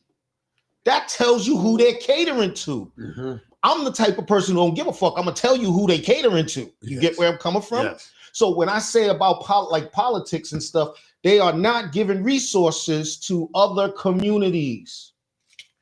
And that's they're not giving programs. You got different communities, Progresso, Latino. Or the ones that used to exist don't exist no more. Because they're not funding them. That's what gentrification is. You're giving resources, you're extracting resources from one group of people and giving it to somebody else. So these people flourish and then they adopt the same ideologies. That's why our people are leaving Rhode Island. Yes. Because they're not giving us jobs. They don't have representation in these places here. Yes. Okay. So that's why I'm passionate about politics. And the main thing about that, what you're saying, that what he's saying is so real. I gotta say this. Y'all have a problem.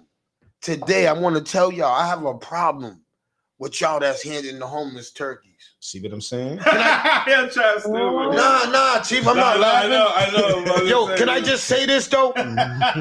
You guys are handing homeless people turkey and baskets of food, right? Where are they cooking that at? Where they putting it? What they gonna carry it on their back? I only say this. And I'm not laughing. I'm not laughing. That's why I don't want to laugh. Misfortune, but I'm just laughing at trap. I know. You know what I'm saying? We talked about. Yeah. Hey, yo, let me tell you something. I'm at the light, and I got homeless people with turkeys sitting on the sidewalk that y'all done gave them that are going to waste. They're trying to sell them. But I asked the homeless guy, why did you get that? He said they gave them to us. They get free. He said they gave it to us for free. I said, what did they tell you? How are you going to eat that? But it was like me. Like a couple of days ago, you seen everybody is saying, we got a turkey drive. We're giving up free turkeys. This is what they saying all over the motherfucker, right? I go, yeah, I want a turkey. Then I had to rethink. I'm like, I can't get that. Listen, I said, wait a minute. That's me taking away from somebody who needs it. But they need it. What are they doing with the turkey? What are you talking about? They better give the turkeys to us. Y'all don't want to hear. Yo, we're not giving the turkeys to you. We can cook them. How you gonna give a raw turkey to a homeless person, right? And tell them that, and then tell me that they deserve it better than I. What are they gonna do with the turkey better than me? So what I could have did, I deep fry them. I should have taken it, deep fried it, and gave it out. Yes, this is what they're trying to do. They're smart because you know, not making fun of the homeless, but a lot of them homeless are smart. Yeah. So they're trying to barter. They're talking about that. That's like if I got weed and I don't got no blunt, but you got the blunt. Yeah, you know bartering, trading. They try to come to dinner. I got the turkey. I bring the turkey. Yeah. I got the you got the stuffing. Okay, you got the collard greens, smoked neck bones. Don't get me started. Hey, yo, my thing is this, though, fellas, ladies, and gentlemen. Hey, yo, this is what I want to say, and I really want to be serious, fellas and ladies. I want to say that it really touched me because I was at my boy AG's house last night, and that was one of the shout out to my brother Chris. Chris, that was one of the things Chris was so adamant about. He said, Trap, make sure that you talk about that because that is so serious, bro. Yo, we're giving out turkeys to the homeless and they can't cook them. Now listen to We're this. giving them stovetop stuffing. Where they cooking stovetop stuffing at? In the back of 7-Eleven? Wait, listen. It's more diabolical than that. Senator Reed they invested money in building apartments, right? Where they cook that at? In Greenwich. When the homeless is where? It's right here. Why you putting the homeless where in Greenwich? Yeah. Only thing they're gonna do in Greenwich though is they're gonna bring the homeless out there and they're gonna tear Greenwich up and Greenwich is gonna send them to bring the homeless there. They renting those apartments to the affluent people down there. This is again what I'm trying to Express, when they complain about stuff, they take the resources, and it's called allocation. They reallocate those resources, and that's why for people their community. And I want to say this. And that's why some of you people are sitting there, usually sitting there, really not understanding, usually thinking that people are doing good deeds. Nah, they getting tax write-off for handing out them turkeys. They getting paid. Can I tell all of you people that hand out turkeys? I want to tell you guys are clout chasers. Yep. You're all people that hand out turkeys, and I handed out a turkey before. So I gotta say, I never really thought like that. I'm sitting there thinking I'm helping the homeless. Yo, man, here's a turkey for you, right? Somebody put a trap on a t-shirt. Where they cook that at? Cook that shit at. Yo, let me tell you what somebody did to me, and it really put me on game. Right? I was inside Market Basket. Right? They got seasonings? Yeah. You know I be doo-doo kitchen. So listen to this. So I'm at Market Basket, right? And the lady accidentally put my oil, okay, in another dude's stuff, right? Yeah. And I was like, whoa, what are you doing? That's mine. Give me mine. You understand? Yeah. The dude said, nah, I'm gonna pay it for you. Yeah. Right? And I was like, yo, thank you, brother. I appreciate you. I felt the way. He paid you? He paid for my oils, okay? All right, let's keep it a buck. He ain't paid for all my food. He paid for my oils, coconut oil. Pause. You should have paused a long time ago. So I felt the way. You get it? So Did he give you the number? Pause, homeboy. So you motherfucker. So I felt the way, right? Yeah. So the next thing I did is I looked for the person behind me. Pause. And I paid it forward. You get where I'm coming from? I got you. And what you noticed is from one gesture, nobody wanted to accept anybody's good deed. They kept paying it forward. We kept going. I mean, it was like 7 to 8 people, and I couldn't wait no more. I had to get out of there. So 8 people paid it forward, and it got bigger and bigger and bigger and bigger. So it went from pause. Okay. It was one item. He said it got bigger and bigger and bigger.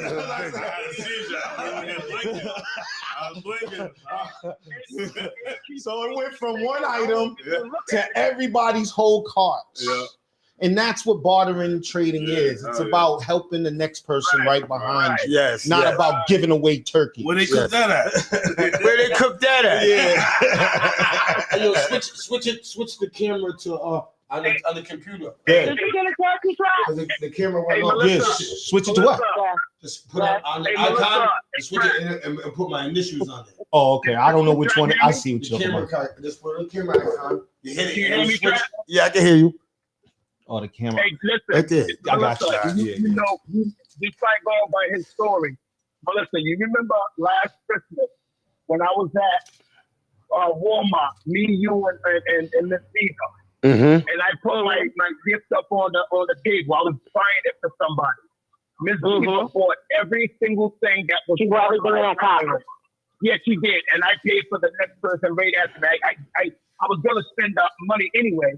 So I bought the next person behind me gift. Miss Visa did do that. And Melissa Jackson was Yes, there. man. That's what love is. Like you could tell a person's heart by their nature. Yeah, You know what I mean? That was dope. See, like that, I do. You know, I appreciate everybody, and I just want us to really focus, especially this election year coming up. We got to make sure these people, because they have a disparity coming up.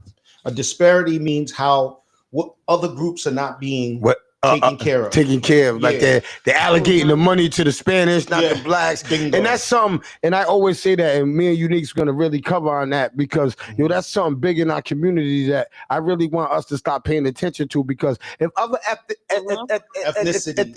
ethnicities, they're trying to get our things that belong to us. Yeah. I think that's wrong, man. It's I think that resources. sets us backwards because if we're, and a shout out to all my Latino people. I'm not saying that.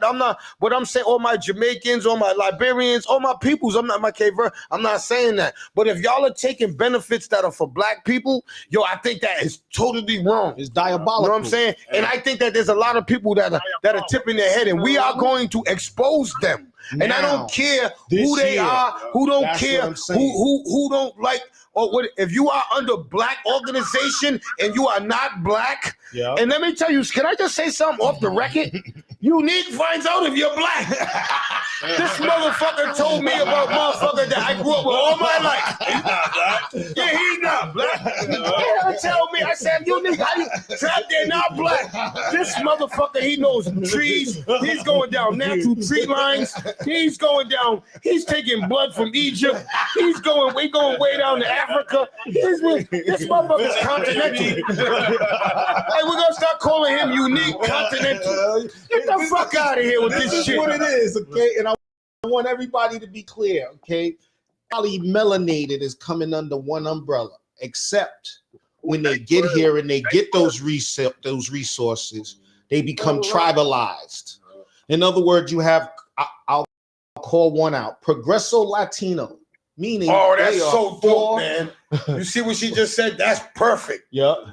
The point is to keep black people down. Yes. Winning is never that plan in America. So, but they're using other groups to pretend to be us. What I'm all right, give us an example. Give us an example. Okay, if you're not, and I want you to hold up. Well, let me stop this truck before we even get into this real quick. Yeah, give us a real example.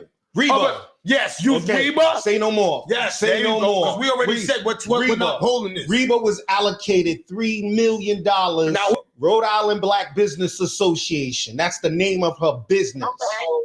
All right. This is the name of her business. She's a Jamaican lady. She's a Jamaican lady. Yes. Everybody melanated. And she threatens to sue the state for discrimination. Under black people. For discriminating black people. Rhode Island Black Business Association. But I'm saying though, my thing is I always have this argument with you. But she's Jamaican, right? Yeah. So what I'm saying is she's not a foundational black person. They're not of this land.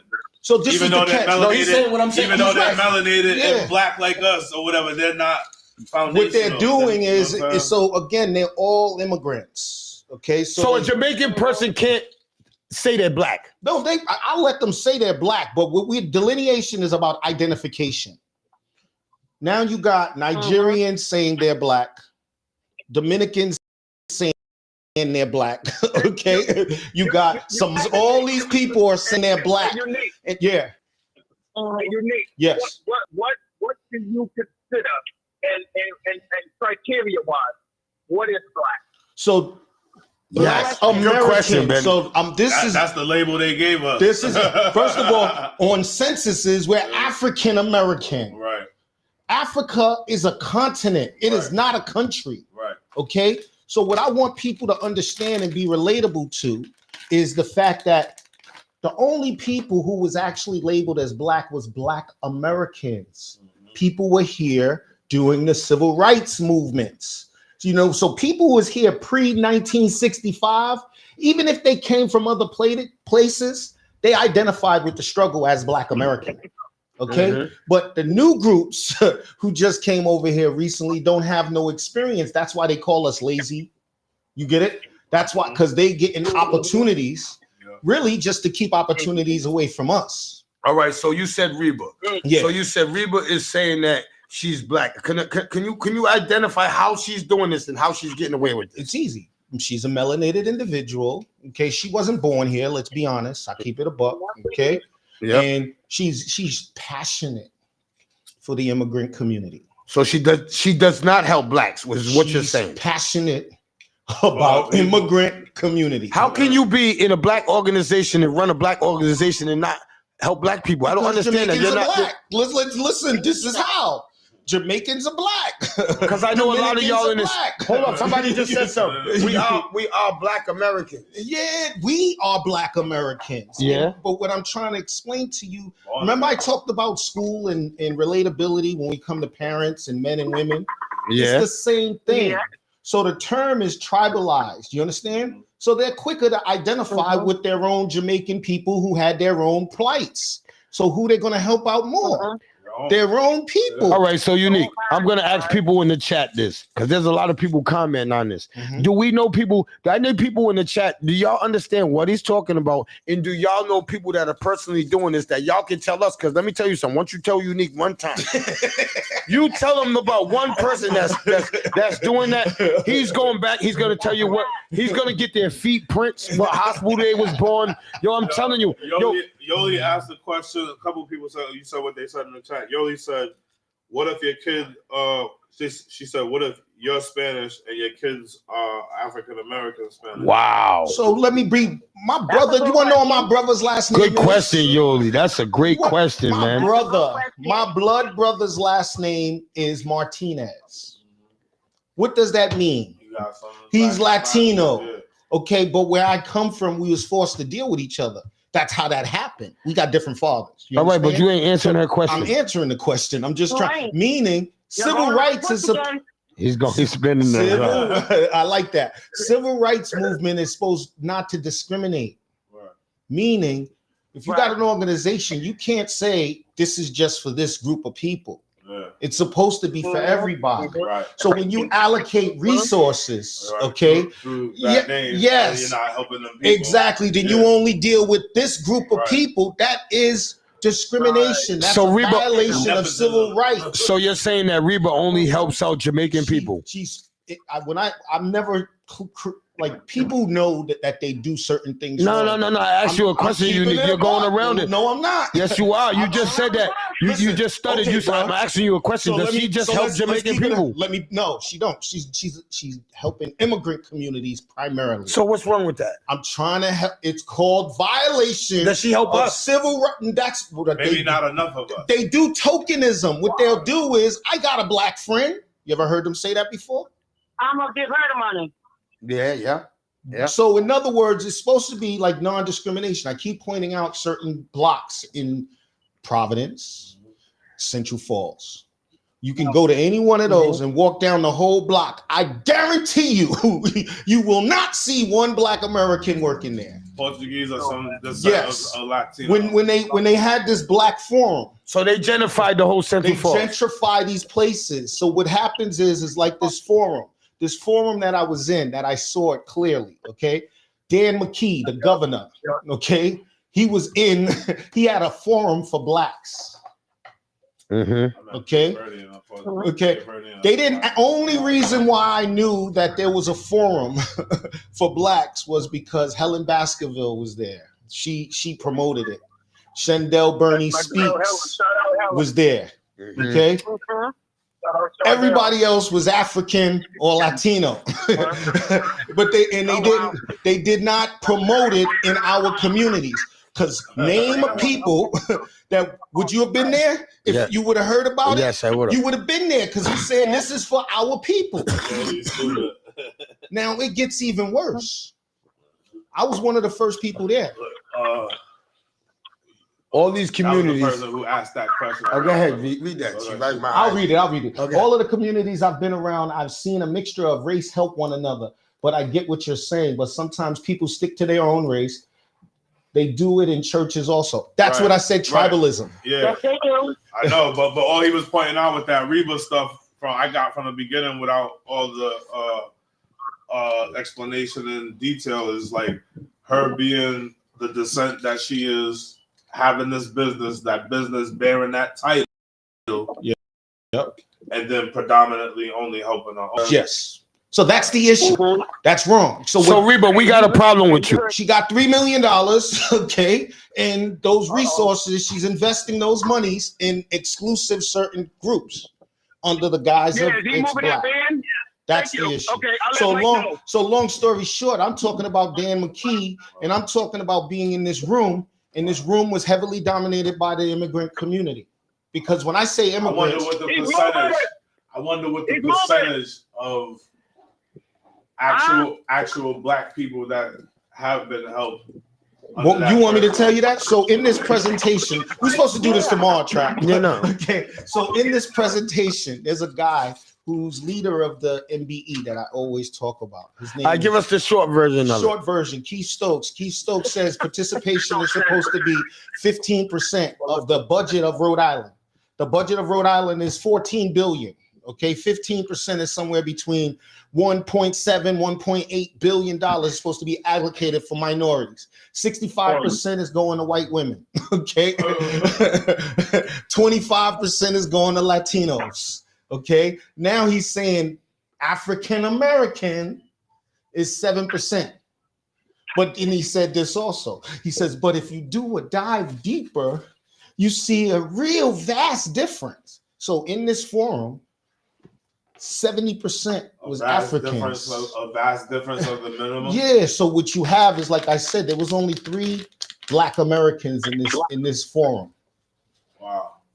Out of about 75 people, all the rest was immigrants. So the point that I'm making is that has the numbers show, it shows clearly that the disparity, the grave disparity, is with the Black Americans who these never part of the plan. Yes, I the know. whole purpose Yeah. is to undermine us. Right.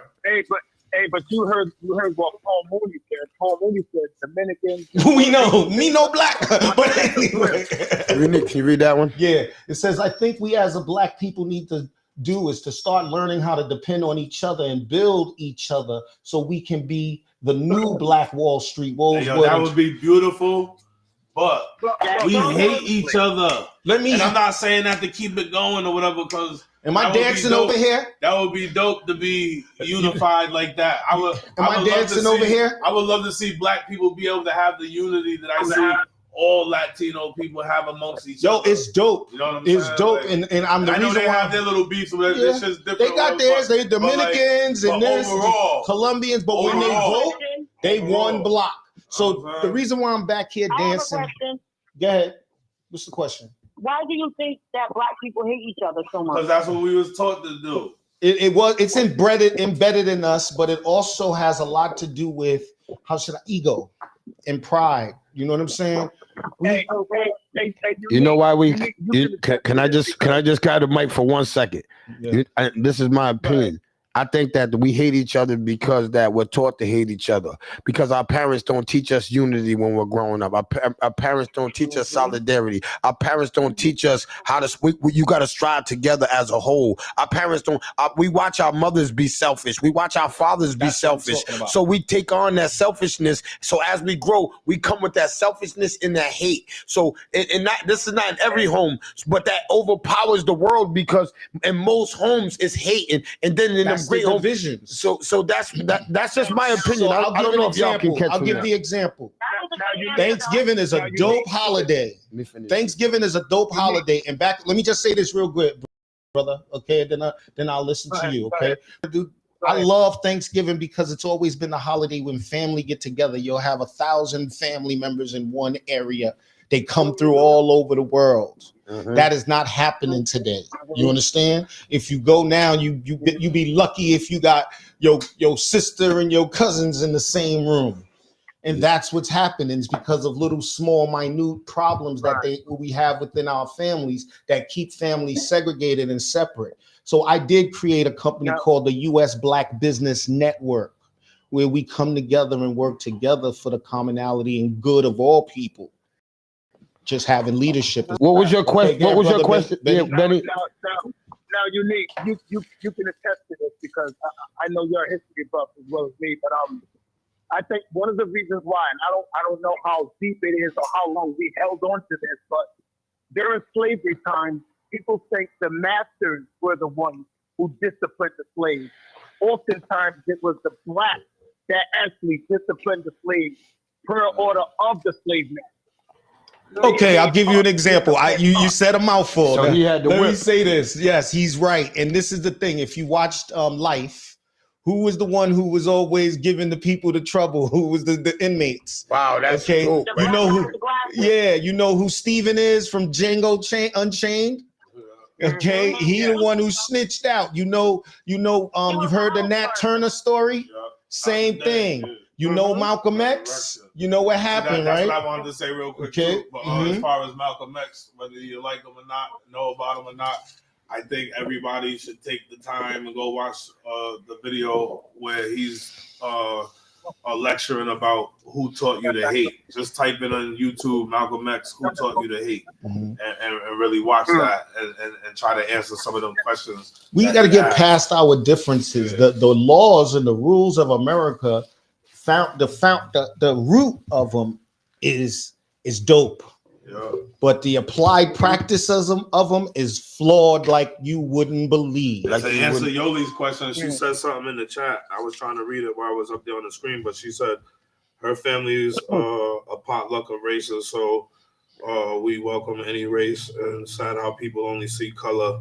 At the end of the day, we're all God's children. That's what I'm true. saying. That's true. That's But true. That's true. This country, unfortunately, is built on that and with that like that, and it's always going to be like that. We're trying to dismantle Hopefully, it you know what I'm saying? because we was It's gonna be welcoming. like that for a long time. We were the dominant society, and we welcomed every person. That's why you got Chinese people who own our beauty salon. Yeah, but and our nail salon. unique. We say that we're trying to dismantle it, but are we really trying to dismantle it? Are we trying to dismantle each other? Because just hear me out. Let me talk.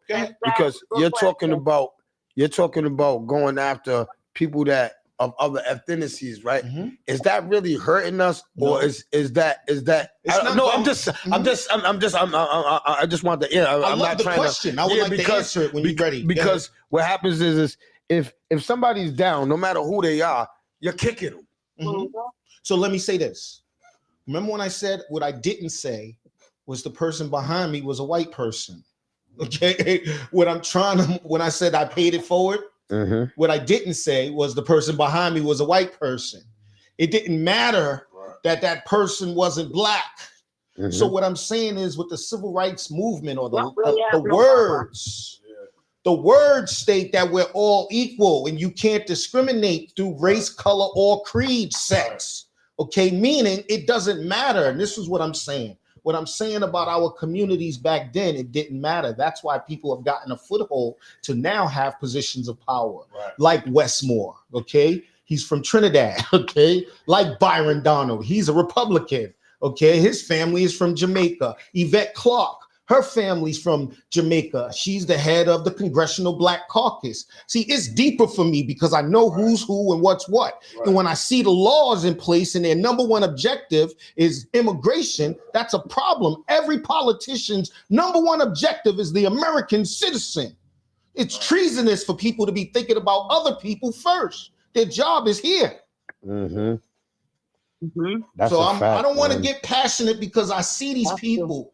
Okay, I know who they are, and I'm watching them do it. No, because they got money to go send all the way across town, and then we need when they was getting ready to cut these food stamps off, they were starving us. 200 billion to Ukraine. You were starving us, keep man. going. I don't want to go there because I'm passionate. I'm telling you, they sending money everywhere while our families are starving right here in the streets. You know what I'm That saying? is what they're doing. And I want to end this, man, because we only have a few minutes. And I want to say this. I want to go back to saying about what I was saying about the turkey situation, because we're going to talk about this Where tomorrow. they cook that at? You know what I'm saying? Where they cook that at? I got people in my DM saying, but Trap, that's not right. You're going to, people want to help out. Chat. How are you trying to help the people out by selling them a raw turkey and giving them stovetop stuff? They doing galas, sitting there eating chicken cordon bleu and steaks. Why some people can't get oodle noodles, man. I'm tired of the game. No, because what I want to say is because somebody said to me in the chat, they said that, and in my inbox, they said, why can't they bring that to somebody don't even want to let them go in the house to sleep? You think they're gonna let them go in the house to cook? Somebody rather them freeze in a tent on the highway. No, this is a dope combo, though. I No, but I'm saying people rather. You know what I'm saying? Tomorrow we'll do more. All right, bet. I'll see you tomorrow. Yeah, brother. Yeah, you understand what I'm saying? Shout out to my brother Unique. Betty's letting one of them come over and cook and use the stove. Have a good day, fellas. Yeah, you too, Miss Jackson. Uncle Betty ain't discriminating. He's letting one of them come over there. Hey, yo, I just want to say this before we end this. Hey, yo, I just got to say that. See, people won't even let nobody come over their house to the rest take a shower and stuff. Usually talk about coming over using my kitchen. Come on, man. You guys got to understand what we're talking about here. It's about giving out some free turkeys to some people that are going to go sell them for crack. You understand what I'm saying? They're going to go sell them for crack, man. I'm laughing, but it's not funny. You understand what I'm saying? You only put the turkeys. You put the turkeys in the thing. Serious. Nah, I am serious. I know, though. that's why I'm laughing. Man, people got. I'm seeing people walking down the street. They're confused. Yo, you're confusing people. You giving people that ain't got nowhere to sleep. Yo, people are sitting in their tents with a box of whole good foods of good food. What they putting water in the stovetop stuffing? Where they put that at? What are they opening up the can of beans? I don't know. What are y'all doing? Yo, can I just say this? Y'all that are giving out turkeys, right? This is a suggestion for the No Longer Trap podcast. Yo, can y'all go donate that to a kitchen so they can cook them and then give them out like that? Give out hot food to the homeless. You know what I'm saying? Yeah. You want to give it to them big, them. Yo, won't you set all the money that you're wasting with them turkeys? Why don't you rent a kitchen on every side of town, right? And then cook it out and give it to the homeless that way. Don't give out. You're giving out millions of taxpayers' money to people that can't even cook the turkeys, man. How are you wasting the time? That's tax write-off. You're using our money to do that. I don't understand that. Can y'all, am I bugging? Is they using taxpayers' money to give these people, hand out these free? Because these turkeys are not free. I want people to understand the hustle. All right? See, somebody put me onto the hustle, Chief. If you got an organization, right? You can go to these markets and you say, yo, man, can you donate to my organization? And they'll go, all right, we can. They write a check, they write a sign off for their business, and they donate 22 turkeys to you. The person takes the turkeys, gives them all to their family, and they got like 10 left, and then they go and take pictures giving out the 10 turkeys to the homeless. That's the new hustle. See, y'all ain't understand the new hustle in my city. I watched it, and it's not just in my city. That's just all over. They're doing it at a higher scale in other places because they're getting 100 and 200 turkeys. See, the people in my city are scamming for 10, 20 turkeys. You understand what I'm saying? And they're not even scamming. They are scamming because they're getting them and they're handing them out. They're being selective. Oh, yeah, they're calling up everybody in their phone. Hey, yo, girl, I'm giving out turkeys today. Come, tell your aunt, your mother, your aunt, your sister, your mother. And then you got people, yo, man, there's a lot of fake shit going on. You know what I'm saying? Why don't we waste this money that we're using to get these turkeys and go rent a kitchen? And yo, let's have Sarita Metz, all these cooks, Kara, all these cooks, Keena, all these cooks that will come down there and cook the turkeys. I know they would. If I ask Sarita right now, Sarita, can you come down the kitchen and cook? She does it now. They do it now. So if I ask them to come down there and cook with the turkeys for the homeless, I know my city. I know the women that be cooking. I know that they're gonna come down there and cook the food that's given to them. Why are we giving these homeless all this money and this food and they're just leaving? Look at all the boxes of food, stovetop stuffings all over Southside. Look at all the cans of food. Come on, man. Them in the streets. That was coming out of boxes. And then you're giving people that are walking big ass boxes. How do you think they're gonna walk all the way down to their tent with that big ass box? I see them do it when I used to work at West End. I know though, but I'm just saying, look at the hardship you're doing imagine they had one hot plate of food, mad turkey, gravy, stuffing already cooked. Now when they go to their place of residence, they can eat. Now that's just me. I'm just saying. I don't know. Yeah, I'm not playing. Y'all probably think I'm playing. That's real shit. When I used to work at West End Community Center, there was a lot of people that came over there. Like what they did was, this is how they didn't discriminate against anybody. If you lived in either of those two West End zip codes, you just had to show your ID, right? You just had to show your ID. That's it. And you was welcome to get whatever, regardless of your financial status or whatever. But there was a lot of people pulling up in Escalades and Lexuses. I pulled up. Yeah, you know what I'm saying? Don't act like I didn't pull up. Chief got that block of cheese. I'm talking about motherfuckers that are well off. Oh yeah, I pulled up. Chief told me they had welfare cheese. It was to the point the way, like, because people are supposed to only be able to slide over there once a month. you'll see certain people over there every week. You know Wow. what I'm saying? I know I went one But they gotta time. give the food away too, because Yeah, they can't go bad. You know Yeah, what I'm saying? I went over there, man. Shout out to West End Community Center, man. You know, understand what I'm saying? Because Oh, yeah. who's that runs that organization? You know, Denise Green. Hey, shout out to Denise Green, man. She always making sure everybody eats. You understand what I'm saying? Shout out to all my kitchens, man, that are making sure these people are eating. And I just want to say this, man. What happened to Macaulay House? What happened to shout out to the Amos House, man. Shout out to all the workers at the Amos House. Always go. You ever eat at the Amos House? Nope.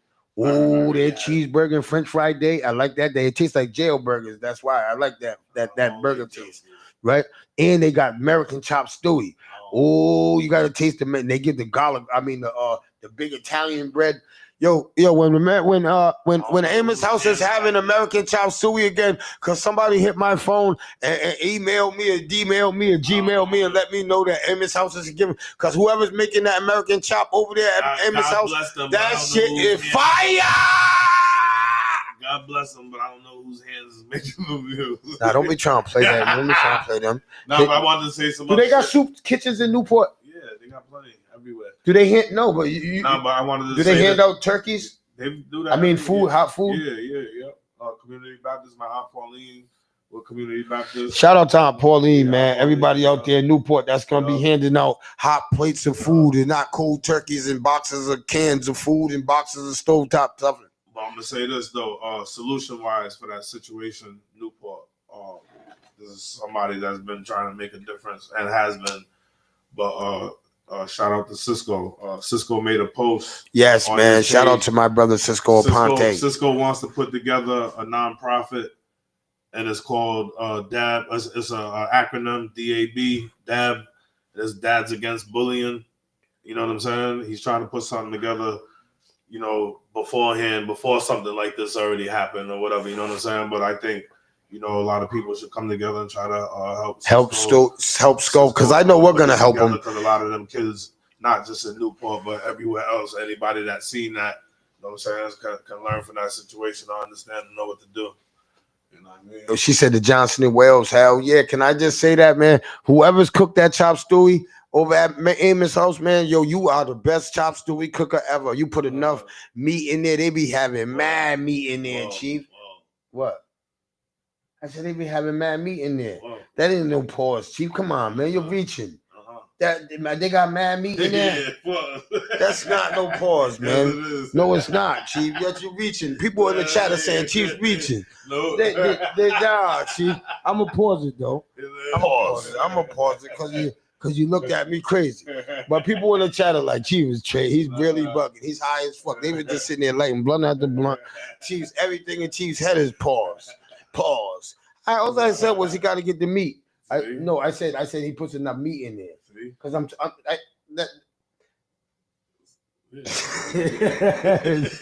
nah, Chief. When it sounds like that, I gotta pause it. No, but it didn't sound like that the first time, Chief. You know what I'm saying? It didn't sound like that, but yes, man. Shout out to the Johnson and Whale cooks over there. You know what I'm saying? See, Yoli's always trying to pause me too with her pausing ass. Yeah, look, everybody's saying that big pause. Ah, man, everybody's saying pause, man. Come on now. You just killing me now. Yo, women, you can't say pause. Women can't. I hate when a woman go pause. You like God. You like me. If it's a female that don't like guys. All females like me. Once upon a time, they experiencing me. They probably didn't like me. They were sneak dicking. To all my sneak dickers. The Stoochies. And shout out to all my Stoochies, bro. Real talk. No bullshit, man. Shout out to DJ Franchise, man. 101, my brother Chip, my brother Mad Lad over there. Yo, my brother Franchise is over there talking mad. Franchise is over there talking mad shit, right? And let me see if I can. For y'all that don't know what a Stoochie is, that's stud coochie. Oh, yeah, my phone. Try to send a shout out to my Stoochie. Oh, she said she likes meat. See, they can say that. They can say that they like meat, a woman. But all I said was the Amos House guy puts a. They put a lot of. I know they put a lot of hamburger in. Hey yo, shout out to the Amos House cooks. They put a lot of hamburger in the American chop stewie. You know what I'm saying? Chop Stewie. Yeah. Shout out to DJ. See, they Chop Stewie, man. Shout out to Chop Stewie. That's how he got his name. He eats Chop Stewie.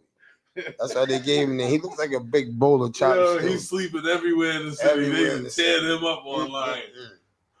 They had Chop Stewie. He was in. I woke up. He was in a crack house. They had him over there on Taylor Street. Then they had him on Morning. He was on Morning. He was on Drake. Drake was sitting right here. Big Drake was sitting there like this. And Chop Stewie was sitting there like this. They was on Morning Street, knocked the fuck out. You understand what I'm saying? Then they had Chop Stewie at Kentucky Fried Chicken in Newport on Post Road. I mean, what's that road on Newport? Middletown, East Main. East Main. He was on East Main at KFC. Then they had him in Tiverton. He was at Tiverton at some smoke shop, sleep outside in a hoopty. And they had Chop Stewie. Leave it. Chop dirty. I know they did my cousin dirty. He was tight. He said, "All right, enough said now." No, Chop did. Chop's dirt bag. You know what he did to me? What did he do? Because I was laughing. You gotta say pause though. What he did to you? Yeah, pause. Yeah. Yeah, that sounded. What he did? Yeah, that sounded crazy. Chop cut my cable off. Oh shit! Chop did that to me He said, too. You want to laugh, Chief? Hey yo, can I say shout out to DJ Chop Stewie's cable, his Ponzi scam. Hey yo, I gotta say this. Hey Chop Stewie, I'm calling that nigga. Fuck that. We're gonna hear this shit. Man. I'm tired of this. Uncle Benny. He's not gonna answer the phone. Uncle Benny left. Oh shit. Let me see what DJ Chop Stewie. Let me see what's up with him. I'm out of here. I'm about to go to bed.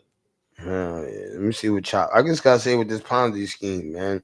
Let's talk about this Ponzi. He ain't gonna answer. He got me blocked. He said Dre and Chop got you blocked. Hell yeah. Drop got me blocked. Look, that shit went right to the thing. DJ Beef. Look, it goes right to the thing. DJ Beef. Try him on your phone. See if he got you blocked. Nah, he don't answer the phone. No, just see if he got me blocked. Let me dial this number. I just want to see if he got me blocked. He always Chop Stewie be blocking me. Because he be shutting my cable off. You know, I'm going to tell you why he blocked me. I'm going to tell you why he blocked me in a minute. You're going to be. You're overdue. Yeah, no. I'm going to tell you. That's what he's gonna say. I'm going to tell you why I call Fumi. I'm calling Fumi. See? He got me blocked. He got me blocked. Oh, shit. Bitch ass nigga got me blocked.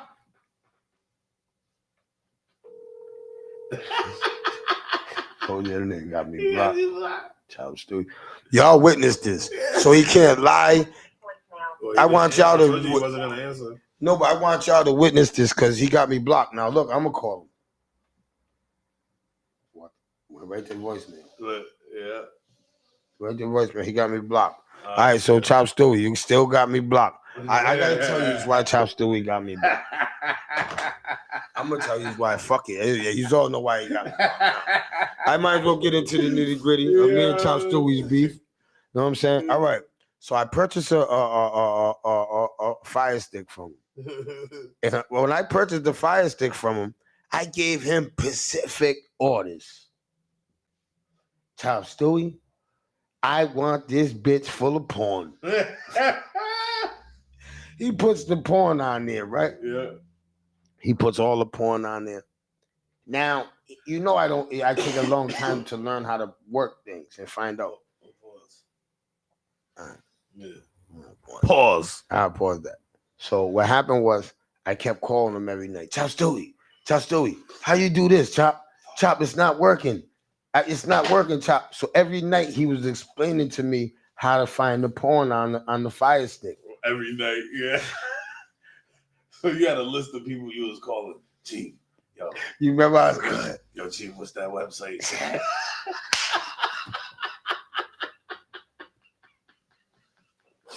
I be thinking you're getting ready to ask me something serious. Hey yo, so Chop Stewie cut me off because I kept calling about my Fire Stick.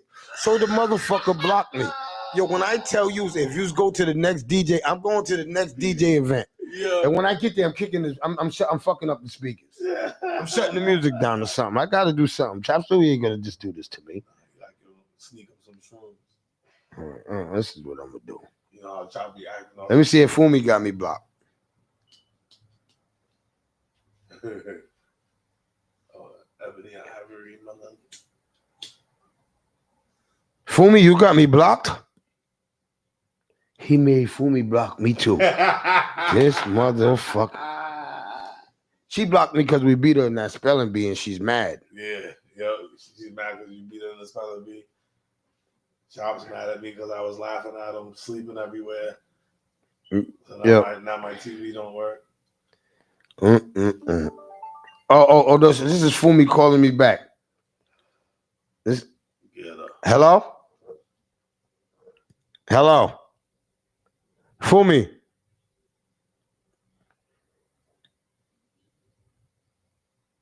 Hello, Fumi? Can you hear me? Hold on, I can't hear you. Hold up. Yo, hello? You have it. Hello? Can you hear me? Oh, I can hear you now. All right. Hey, yo, it was over here because Chop Stewie got me blocked. So I got to get through to you. You know what I'm saying?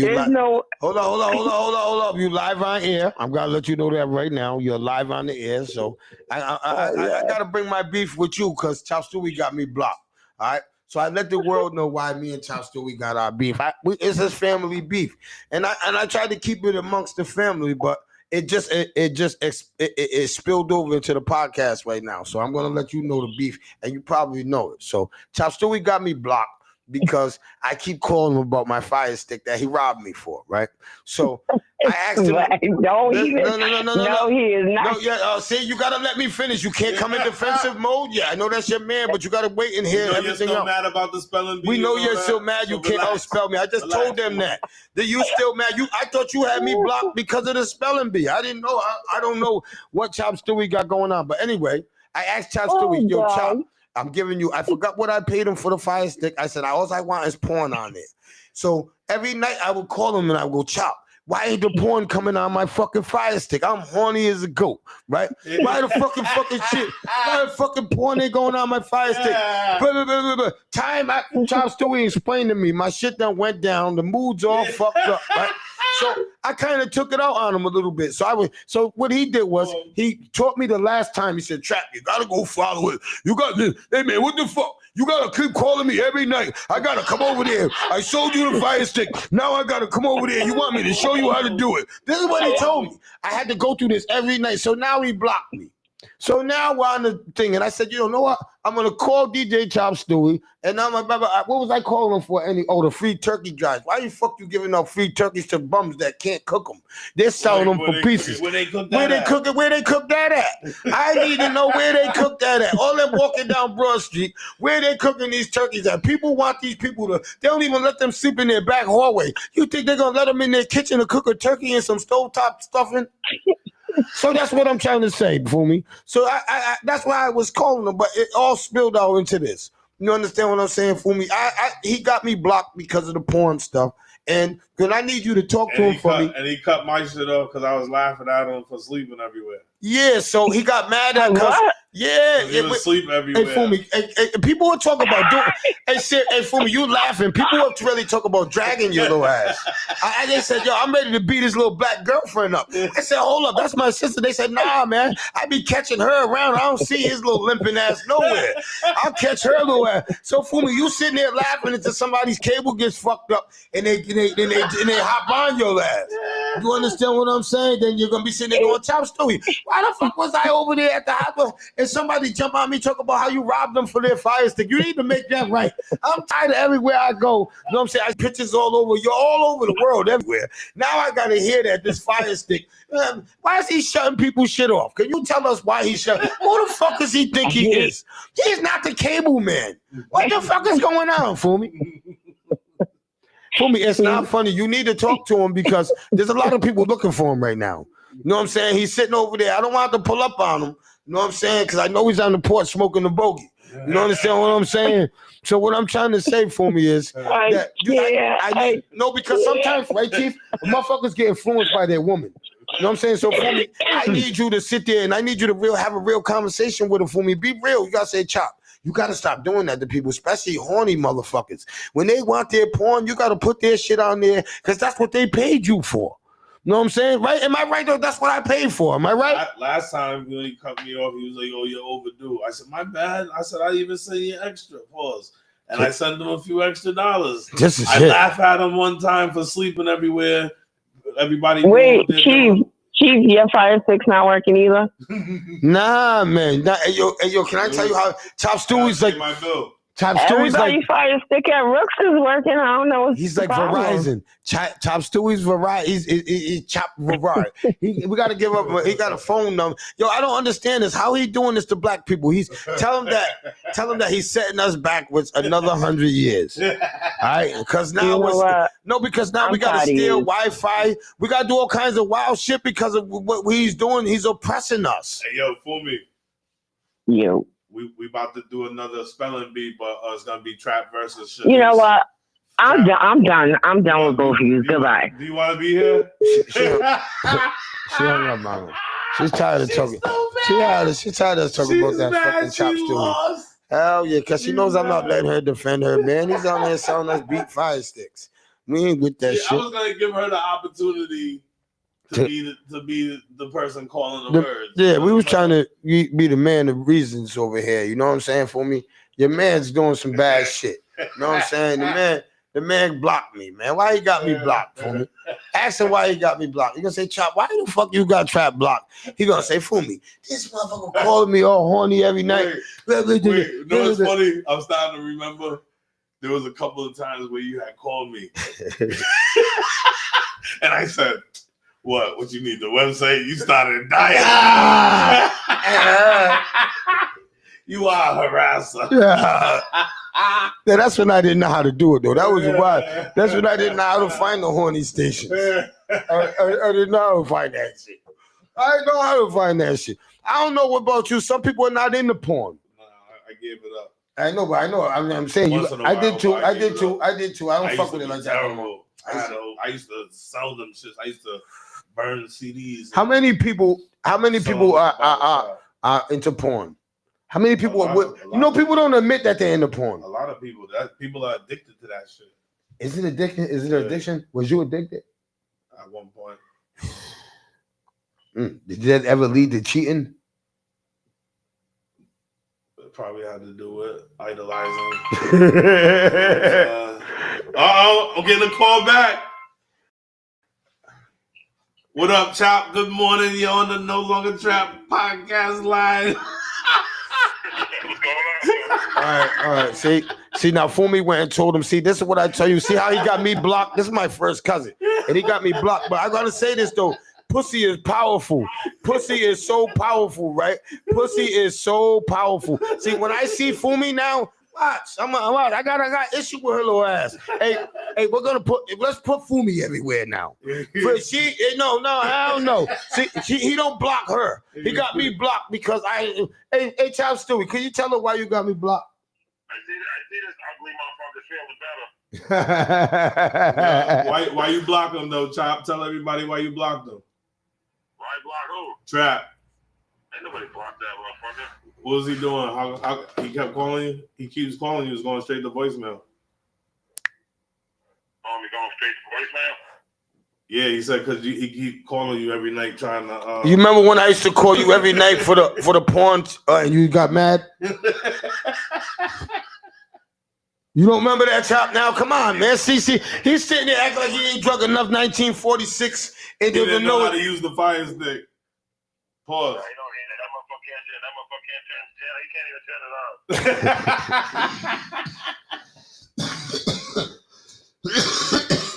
Only motherfucker out of thousands of motherfuckers I service that's a fucking issue. I'm gonna send you your money today. No, but Chop Stewie, who the fuck do you think you are? You're not Verizon. I gotta say this, and people in the comments saying fuck Chop Stewie. They're saying fuck Chop Stewie, man. I'm telling you, the people in the No Longer Trap podcast, they said, hey, you ain't came and slept on this couch in a minute. Hey, he ain't came and slept on this couch in a minute. You understand what I'm saying? But my thing is this though, Chop. I asked you when I bought the fire stick. I remember Chop Stewie. I said, Chop, can you put some porn on the Chop? You said, yeah, I got an app for you. I'm gonna put mad porn on. You put mad porn on it for you. Do you have adult movies on your fire stick? I see that over there. Yep. Yeah, there's plenty. I try to stay away from those channels. They're bad. I'm saying though, you act like it was easy. You act like it was some little. See, my son can do it because he knows how to do the TV. It's But easy. It is easy. That's not easy for you. how I had to get you? Yo, he told me, you had to get that remote. I had like 10 remotes. He said you got to get this remote. You got to put this remote on input. You got to do this. You got to do that. My mind. You got to put the TV on the mode, and then you got to. Yeah, but he was making me do too much, Chief. See? Well, you're trapped the technician now. So I know now I can do it, but I'm saying back then. They're fixing computers and cameras and shit. Chop, I just bought this new toaster. Chop, I just bought this new projector. Everything that plugs in, he was calling me for. Whoa. I just bought this can opener.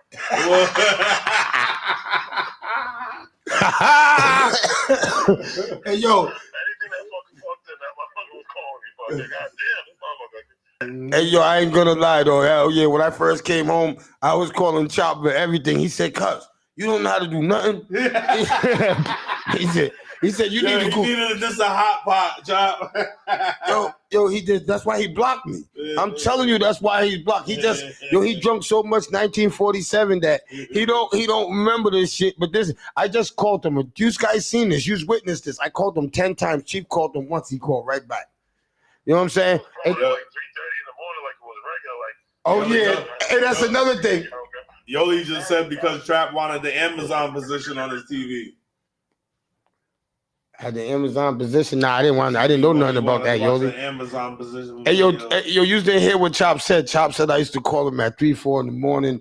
He said, man, he started calling me all kinds of texts. I was horny. He said, man, you called me for that? That's why he really blocked me. You see, the other people in the chat are going, I would have blocked you too with your horny ass. Calling me 3, 4 in the morning, talking about how do I turn on this? How do I turn on this? We don't smoke so much, buddy, mother. I gotta eat everything. He's calling like back to back. It's like 3:30 in the morning. Like he might be out. He might be in trouble. He might need me. Like I'm putting my sneakers on and everything. Right, and then he'd be like, "Yo, good job, you alright? Yo, I'm trying to watch this porn. Oh, fucking Hey yo. Hey yo, see people in the chat, they're saying that's fucked up, Chop, how you did Trap like that. You know what I'm saying? We ain't buying that new mixtape you coming out. Chop, when we coming out with a new mixtape, man? Come on, man. Let's get a summer. Can we get a summer? Can we get a holiday mixtape, Chop, man? I'm always fucking ready. I got plans for days, man. Hell yeah, man. Come on, Chop, put that away. That's money on the bank, man. And another thing I want to tell you, Chop, I got a problem with you. And I'd rather address it right now. Nah, don't laugh, motherfucker. Chop, I got a problem with you handing out turkeys. I'm telling you your face before you hear. Trap was talking about you handing turkeys out. Chop, I really have a problem with you handing out turkeys. Can I tell you why, Chop? Where they cook that at? Where they cook that at, Chop? Chop, where they cook that at? Chop, you're handing out turkeys to the bums. They're downtown at Kennedy Plaza sleeping with the turkey as a headrest. Come on, man. There's real people that can eat them turkeys, man. Niggas are forgetting turkeys down there. Yeah, they got turkey pillows and shit. Hey, yo, Chop, it ain't funny. Chop, you're handing out all these turkeys every year. They're sitting down in Kennedy Plaza. Motherfuckers are forgetting their turkeys on buses and shit. Where I know where they gonna cook them at. Are they butter balls? Pull.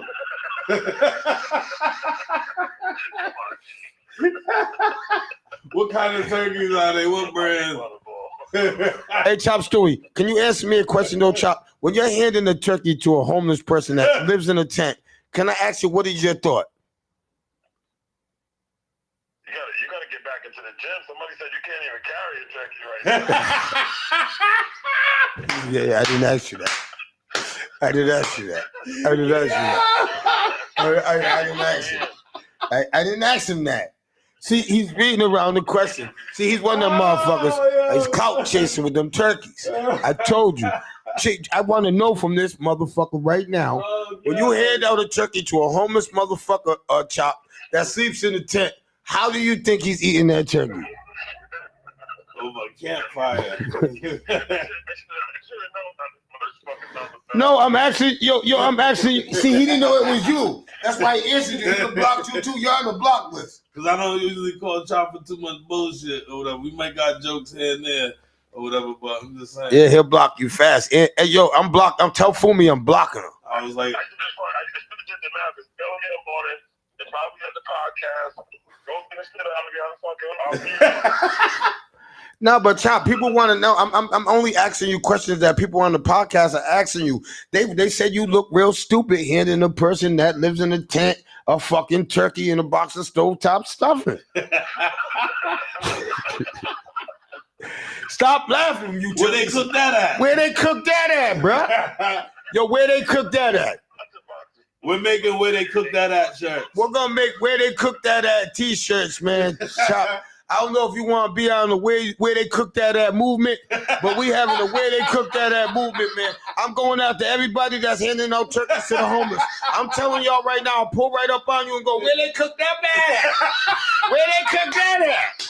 Everybody's gonna look, I'm gonna go, hey, I'm gonna get everybody. I swear to my mother. I swear on my mother. Hey, yo, if I see anybody handing out turkeys, you're gonna see me. I swear to God, I'm gonna jump up on my car and I'm gonna go, hey. I'm gonna get the administrators. I'm gonna say, where are they cooking that at? Y'all are handing out all taxpayers' money, but where are they cooking that at? They're leaving that shit at Kennedy Plaza and they're using it for turkey pillows. Oh, you know what I'm saying? You got this bad knee ass, bad ankle ass motherfucker Chop Stewie and sitting down handing out turkeys, man, to the homeless people. Fucking crying. Hey, Chop Stewie, why don't you let them come cook that in your house, man? Why don't you do that, man? Why don't you do that, you good culinary out cooking motherfucker? Why don't you cook the turkeys and start handing out hot plates to the homeless? Why don't you start doing that? Maybe that'll help. That's gonna help. Shout out to everybody that cooks the plates. Shout out to Michelle. Michelle does it every year. God. She comes on Broad Street. Melanie, they come on Broad Street. They pull out the cots. I helped them one year and they hand out hot plates. That's helping the homeless because them plates be banging. You know what I'm saying? Go over there and eat you some mashed potatoes. They're used to giving out raw potatoes in cans. They don't even got a can open. You don't even. Chief, it's not funny. Chief, it's not funny, man. That's what I'm talking about. I seen that box. God. Yo, you're not even giving the cans. You know the cans that they open up like this with the flip cans that like the soda cans. You're not even do these people don't got can openers, man. Now they gotta go steal a can opener from Dollar Tree. Come on, you're putting them in a predicament. You gotta go steal a potato peeler and a can opener. Come on, man. And they're giving out carrots. They give out a bag of carrots in that box.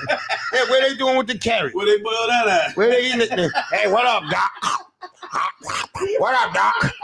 They're in the tent eating carrots like they're crunching up. The whole tent community's eating fucking carrots. It's not funny, Chief. You guys are laughing. I'm telling you, I'm oppressing the people handing out turkeys. I'm telling you. You people that are handing out turkeys to the homeless people that can't cook them, I'm telling you, man, I'm not for you, bro. I'm Chop Stewie, I'm not for you. I'm not laughing at their misfortune, I promise I'm not. Yeah, that's not because that's not what I'm laughing at. Nah, Chief, what are you laughing at? Because it's not funny. It's not funny, Chief, because if you was out on the line, Chief, and you lived on the highway in the tent, and Chop Stewie Improvision, I'm gonna cook it. How you cooking a butter ball in the tent? I got a bunch of firewood. I got a bunch of firewood. Savers is right there. I'll go right in Savers. I just said that I'm guilty. I just said that. See, hold up. He tried to bomb me. Yo, see how they tried to bomb me? What did I say off the top? I said I was one of the guys giving out turkeys. I never realized that. I'm just sitting there thinking I'm handing out turkeys to the people that need turkeys. So, I said that. I said that right off the tip. Then I had to think about it because I was at my brother's house last night, and my partner Chris said to me, his son, he said to me, yo, Trap, hold up, Chop Stewie. All right, so now you're handing out frozen turkeys to the homeless. So now they got to throw the turkeys out. You should have never even said that. He's a stupid motherfucker. Didn't I tell you Chop Stewie's a stupid motherfucker? That nigga just admitted that. Now they're handing out frozen turkeys. Wait, hold up, Chop. He admitted that they're handing out frozen turkeys to the homeless. Like, what the fuck the homeless gonna do with a frozen turkey, Chop Stewie? Where they throw that at? Where they throw that at?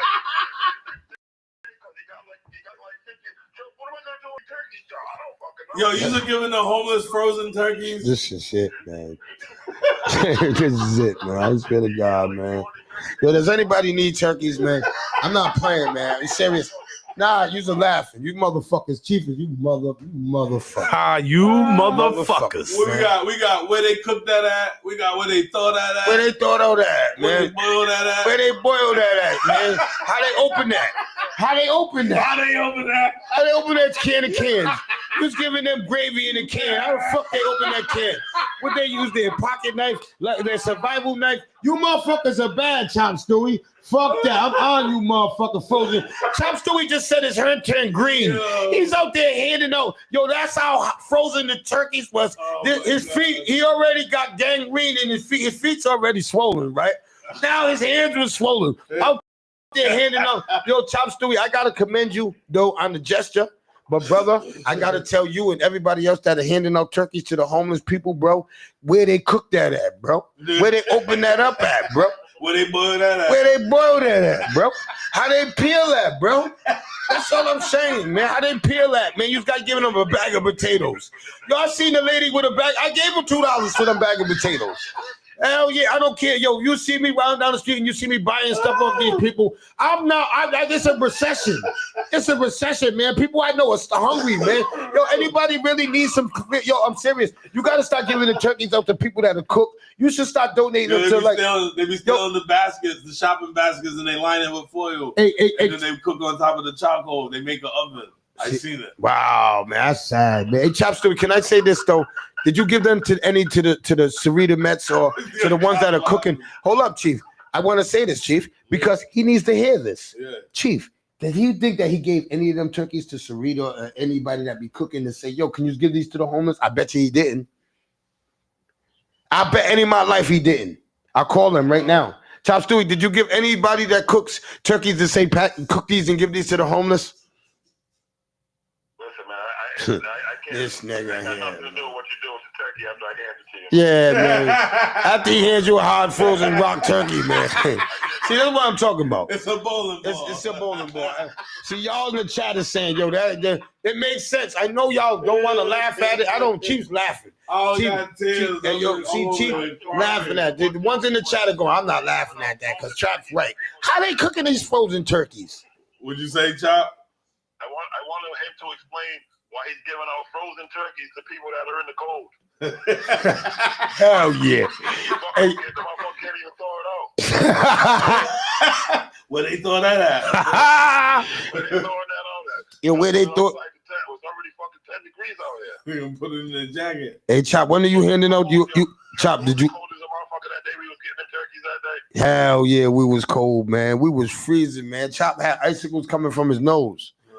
Serious, man. I'm trying to tell you, man. Yes, he had to go heat up and do all kinds of other shit after that, man. It was freezing and it was a 40-mile-an-hour wind. This motherfucker's handing me frozen turkey after I said, how many of these motherfuckers you got in my hands? I can't even feel them no more. Oh yeah, that's when you be talking like a Chinese person. Your whole top lip don't even move. And can I say this though? I gotta say it. I gotta say it. I gotta say this though, man. You know what I'm saying, man? I really gotta say this because some people gotta understand that Chop Stewie got a good heart, and shout out to DJ Chop Stewie, man. He definitely does have a good heart, and he does. I'm being real, but what I'm saying is he's still a piece of shit. I'm not saying he's not a piece of shit.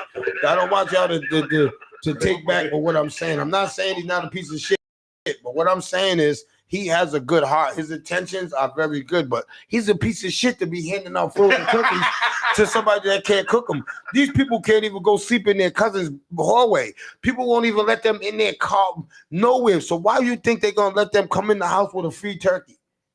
Come on, man. Come on, DJ Chop Stewie, man. Hey.